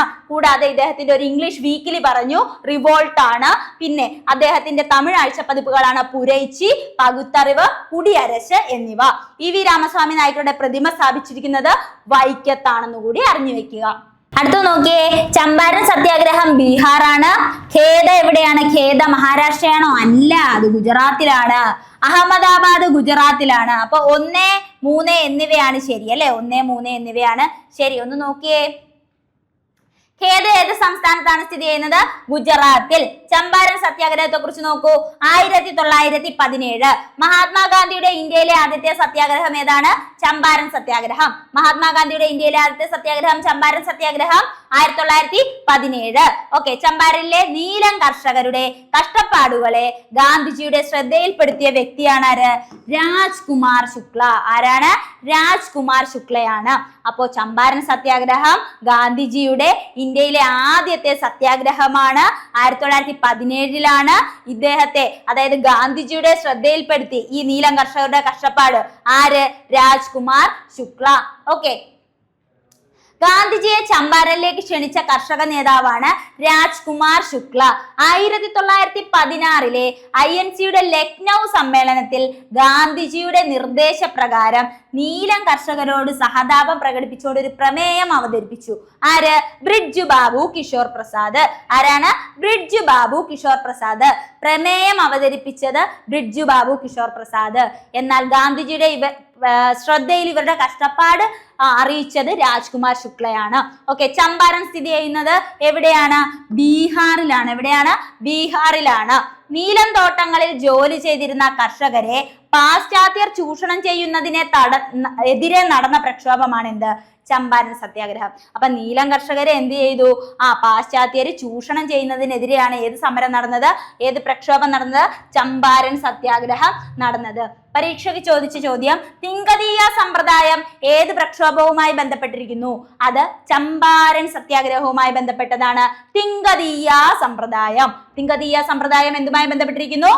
ചമ്പാരൻ സത്യാഗ്രഹം. കർഷകർ സ്വന്തം ഭൂമിയുടെ 20-3 ഭാഗവും ഭൂവുടമകൾക്കായി നീലം കൃഷി ചെയ്യാൻ നിർബന്ധിതമായ വ്യവസ്ഥയാണ് തീൻകതീയ സമ്പ്രദായം. ചമ്പാരൻ സത്യാഗ്രഹത്തെ കുറിച്ച് പഠിക്കാനായിട്ട് അന്വേഷണ കമ്മീഷനെ നിയമിച്ചത് ലഫ്റ്റനന്റ് ഗവർണർ ആയിരുന്ന സർ എഡ്വേർഡ് ഗേറ്റ് ആണ്. ആരാണ്? Edward gate. ആരാണ്? എഡ്വേർഡ് ഗേറ്റ് ആണ്. അപ്പൊ നോക്കിയേ, തിങ്കതീയ സമ്പ്രദായം ചമ്പാരൻ സത്യാഗ്രഹവുമായി ബന്ധപ്പെട്ടിരിക്കുന്നു. 1917 ഗാന്ധിജി എന്ത് ചെയ്തിട്ടുണ്ട്? അദ്ദേഹത്തിന്റെ പൊതുപ്രവർത്തനത്തിലേക്ക് കടക്കാൻ ഇടയായ ഒരു സംഭവമാണിത്. ബീഹാറിലാണ് ഇത് സ്ഥിതി ചെയ്യുന്നത്. പിന്നെന്താ പഠിച്ചത്? എഡ്വേർഡ് ഗേറ്റ് എന്ന് പറയുന്ന ഒരു വ്യക്തി എന്ത് ചെയ്തു? ചമ്പാരൻ സത്യാഗ്രഹത്തെ കുറിച്ച് പഠിക്കാൻ വേണ്ടിയിട്ട് അന്വേഷണ കമ്മീഷനെ നിയോഗിച്ചു. ഇനിയോ, ഈ കമ്മീഷനിലെ ഗാന്ധിജി അംഗമായിരുന്നു. സ്റ്റേറ്റ്മെന്റ് ശരിയാണ്. കമ്മീഷന്റെ റിപ്പോർട്ട് സമരത്തിന് അനുകൂലമായി വരികയും അതിനെ തുടർന്ന് ചമ്പാരൻ അഗ്രേറിയൻ ബില്ല് പാസ്സാവുകയും ചെയ്തു. Champaran agrarian bill. Okay, Champaran സത്യാഗ്രഹത്തിന്റെ 100ാം വാർഷികം ഇന്ത്യ ആചരിച്ചത് 2017 കൂടി നിങ്ങളൊന്ന് അറിഞ്ഞു വെക്കുക. ഓക്കെ അല്ലേ? ഇനി അടുത്ത നമ്മൾ നോക്കാൻ പോകുന്നത് അഹമ്മദാബാദ് തുണിമില്ല് സമരം. അഹമ്മദാബാദ് തുണിമില്ല് സമരം നിങ്ങൾക്ക് അറിയാലേ? അഹമ്മദാബാദ് എവിടെയാണെന്ന്? ഗുജറാത്തിലല്ലേ? വർഷം ഏതാണ്? 1918. അഹമ്മദാബാദ് തുണിമില്ല് സമരം 1918. ഗാന്ധിജിയുടെ നേതൃത്വത്തിൽ നടന്ന ആദ്യത്തെ നിരാഹാര സമരം. ആദ്യത്തെ നിരാഹാര സമരമാണ് ഏത്? അത് അഹമ്മദാബാദ് തുണിമില്ല് സമരമാണ്. അഹമ്മദാബാദിൽ മില്ലുടമകളും തൊഴിലാളികളും തമ്മിൽ നടന്ന സമരമാണ് അഹമ്മദാബാദ് മിൽ സമരം. അഹമ്മദാബാദിലെ തുണിമിൽ തൊഴിലാളികൾ നേരിടുന്ന പ്രശ്നങ്ങൾ ഗാന്ധിജി അറിയിച്ചത് അനസൂയ ബഹനാണ്. അഹമ്മദാബാദുമായി ബന്ധപ്പെട്ട പ്രശ്നങ്ങളൊക്കെ ഗാന്ധിജിയുടെ ശ്രദ്ധയിൽപ്പെടുത്തിയത് ആരാണ്? അനസൂയ ബഹനാണ്. ആരാണ്? അനസൂയ ബഹനാണ്. ഏത് സമരത്തിലാണ് തൊഴിലാളികൾക്ക് പ്ലേഗ് ബോണസുമായി ബന്ധപ്പെട്ട 35% വേതന വർധനവ് ആവശ്യപ്പെട്ട് ഗാന്ധിജി നിരാഹാരം അനുഷ്ഠിച്ചത് എന്ന് ചോദിച്ചാൽ അത് അഹമ്മദാബാദ് മിൽ സമരമാണ്. കാരണം നമ്മൾ പറഞ്ഞല്ലേ, ഗാന്ധിജിയുടെ ആദ്യത്തെ നിരാഹാര സമരമാണിതെന്ന്. സമരം വിജയിക്കാൻ ഗാന്ധിജിയെ തൊഴിലാളികൾക്ക് നൽകിയ ചില വ്യവസ്ഥകൾ താഴെ പറയുന്നു. സമരം വിജയിക്കാൻ വേണ്ടിയിട്ട് ഗാന്ധിജി തൊഴിലാളികളോട് കുറച്ച് കാര്യങ്ങളൊക്കെ പറഞ്ഞിട്ടുണ്ടായിരുന്നു. എന്തൊക്കെയാണത്? അക്രമം ഉണ്ടാക്കരുത്, കരിങ്കാലികളെ ഉപദ്രവിക്കരുത്, ഒരിക്കലും ആയുധം ഉപയോഗിക്കരുത്. പിന്നെയോ, വിജയം വരെ സമരത്തിന് അടിയുറയ്ക്കുകയും നേരായ വഴിയിലൂടെ ആഹാരത്തിന് വേണ്ടി പ്രയത്നിക്കുകയും ചെയ്യുക. ഇനി സമരം എത്ര ദിവസം നീണ്ടു നിന്നു? 21 ദിവസം സമരം നീണ്ടു നിന്നു. അഹമ്മദാബാദ് തുണിമില്ല് സമരം നീണ്ടു നിന്നത് എത്ര ദിവസമാണ്? 21 ദിവസം. സമരത്തിന്റെ സന്ധി സംഭാഷണത്തിന് വേദിയായത് അനസൂയ ബഹന്റെ വീടായിരുന്നു കേട്ടോ. അനസൂയ ബഹനല്ലേ ഇതിനെ കുറിച്ചൊക്കെ ഗാന്ധിജിയുടെ ശ്രദ്ധയിൽപ്പെടുത്തി കൊടുത്തത്. അപ്പൊ അദ്ദേഹത്തിന്റെ വീടാണ് എന്ത് ചെയ്തത്? ഈ സംഭാഷണത്തിനൊക്കെ വേദിയായതെന്ന് കൂടി നിങ്ങളൊന്ന് അറിഞ്ഞു വെക്കുക. ഓക്കെ, അപ്പൊ നമ്മൾ പറഞ്ഞു അഹമ്മദാബാദ് മിൽ സമരത്തെ കുറിച്ചാണ് പറഞ്ഞത്. 1918 പിന്നെ അഹമ്മദാബാദ് മില്ലുടമകളും തൊഴിലാളികളും തമ്മിലാണ് സമരം നടന്നതെന്ന് പറഞ്ഞു. അഹമ്മദാബാദിലെ തുണിമിൽ തൊഴിലാളികൾ നേരിടുന്ന പ്രശ്നങ്ങളൊക്കെ ഗാന്ധിജിയുടെ ശ്രദ്ധയിൽപ്പെടുത്തിയത് അനസൂയ ബഹനാണ്. പിന്നെയോ, ഇദ്ദേഹം ഗാന്ധിജി കുറച്ച് കാര്യങ്ങളൊക്കെ പറഞ്ഞിട്ടുണ്ടായിരുന്നു, വ്യവസ്ഥകൾ പറഞ്ഞിട്ടുണ്ടായിരുന്നു അല്ലെ? എന്തൊക്കെയാണ്? അക്രമം ഉണ്ടാക്കരുത്, കരിങ്കാലികളെ ഉപദ്രവിക്കരുത്, ഒരിക്കലും ആയുധം ഉപയോഗിക്കരുത്. കൂടാതെ എന്താണ്? വിജയം വരെ സമരത്തിൽ അടിയുറയ്ക്കുകയും നേരായ വഴിയിലൂടെ ആഹാരത്തിന് വേണ്ടി പ്രയത്നിക്കുകയും ചെയ്യണം എന്നൊക്കെ പറഞ്ഞു. 21 ദിവസം എന്ത് ചെയ്തു? സമരം നീണ്ടു നിന്നു. വേദിയായത്, ഈ സമരത്തിന്റെ സന്ധി സംഭാഷണ വേദിയായത് അനസൂയ ബഹന്റെ വീടാണ്. അവസാനമായി നോക്കിയേ, ഖേദ സത്യാഗ്രഹം. വർഷം 1918. ഖേദ സത്യാഗ്രഹത്തിന് നേതൃത്വം നൽകിയത് ഗാന്ധിജിയാണ്. കാർഷിക നികുതിയുമായി ബന്ധപ്പെട്ട 1918 ഗാന്ധിജിയുടെ നേതൃത്വത്തിൽ നടന്ന സമരമാണ് ഖേദ സത്യാഗ്രഹം. ഖേദ സത്യാഗ്രഹത്തിൽ ഗാന്ധിജിയെ അനുഗമിച്ച പ്രധാന നേതാക്കൾ പട്ടേലും ഇന്ദുലാൽ യാഗ്നിയുമാണ്. ആരാണ്? പട്ടേലും ഇന്ദുലാൽ യാഗ്നിയും. നോക്കിയേ, ഖേദ സത്യാഗ്രഹത്തിൽ ഗാന്ധിജിയെ അനുഗമിച്ച പ്രധാന നേതാക്കളാണ് സർദാർ പട്ടേലും ഇന്ദുലാൽ യാഗ്നിക്കും. പട്ടേൽ ഖേദ സത്യാഗ്രഹത്തിൽ ഗാന്ധിജിയെ പിന്തുണച്ചുകൊണ്ട് തന്റെ വക്കാലത്ത് ഉപേക്ഷിക്കുകയാണ് ഉണ്ടായത്. ഓക്കെ അല്ലേ? അപ്പൊ പട്ടേൽ എന്ത് ചെയ്തു? ഖേദ സത്യാഗ്രഹത്തിൽ ഗാന്ധിജിയെ പിന്തുണച്ചുകൊണ്ട് അദ്ദേഹത്തിന്റെ വക്കാലത്ത് എന്ത് ചെയ്തു? ഉപേക്ഷിച്ചു. ഗവൺമെന്റ് കർഷകരെ അടിച്ചമർത്തുന്ന നയം സ്വീകരിക്കുകയും ഉദ്യോഗസ്ഥർ കന്നുകാലികളെ കണ്ടുകെട്ടുകയും പിഴ ഈടാക്കുന്നതിനുള്ള താക്കീത് നൽകുകയും ചെയ്തു. ഗവൺമെന്റ് അധാർമികമായി കൈവശപ്പെടുത്തിയ കൃഷിഭൂമികയിലെ ഉള്ളി വിളവെടുത്ത് നീക്കം ചെയ്യാൻ ഗാന്ധിജി ജനങ്ങളോട് എന്ത് ചെയ്തു? ആവശ്യപ്പെട്ടു. ഗാന്ധിജിയുടെ സഹപ്രവർത്തകനായിരുന്ന മോഹൻലാൽ പാണ്ഡ്യയുടെ നേതൃത്വത്തിൽ വിളനിലയങ്ങളിൽ നിന്ന് ഉള്ളി നീക്കം ചെയ്യാൻ ആരംഭിച്ചു. മോഹൻലാൽ പാണ്ഡ്യ അറസ്റ്റ് ചെയ്യപ്പെടുകയും ഈ സംഭവത്തിന് ശേഷം അദ്ദേഹം ഡെംഗ്ലി ചോർ അല്ലെങ്കിൽ ഉള്ളിക്കള്ളൻ എന്ന പേരിൽ അറിയപ്പെടുകയും ചെയ്തു. ഓക്കെ അല്ലേ? അപ്പൊ നമ്മളിപ്പോ പഠിച്ചത് ഏതാണ്? ഖേദ സത്യാഗ്രഹത്തെ കുറിച്ചാണ്. 1918 ഖേദ ഗുജറാത്തിലാണ്. ഖേദ സത്യാഗ്രഹത്തിന് നേതൃത്വം നൽകിയത് ഗാന്ധിജിയാണ്. ഗാന്ധിജിയെ അനുഗമിച്ച ആളുകളാണ് പട്ടേലും ഇന്ദുലാൽ യാഗ്നിക്കും.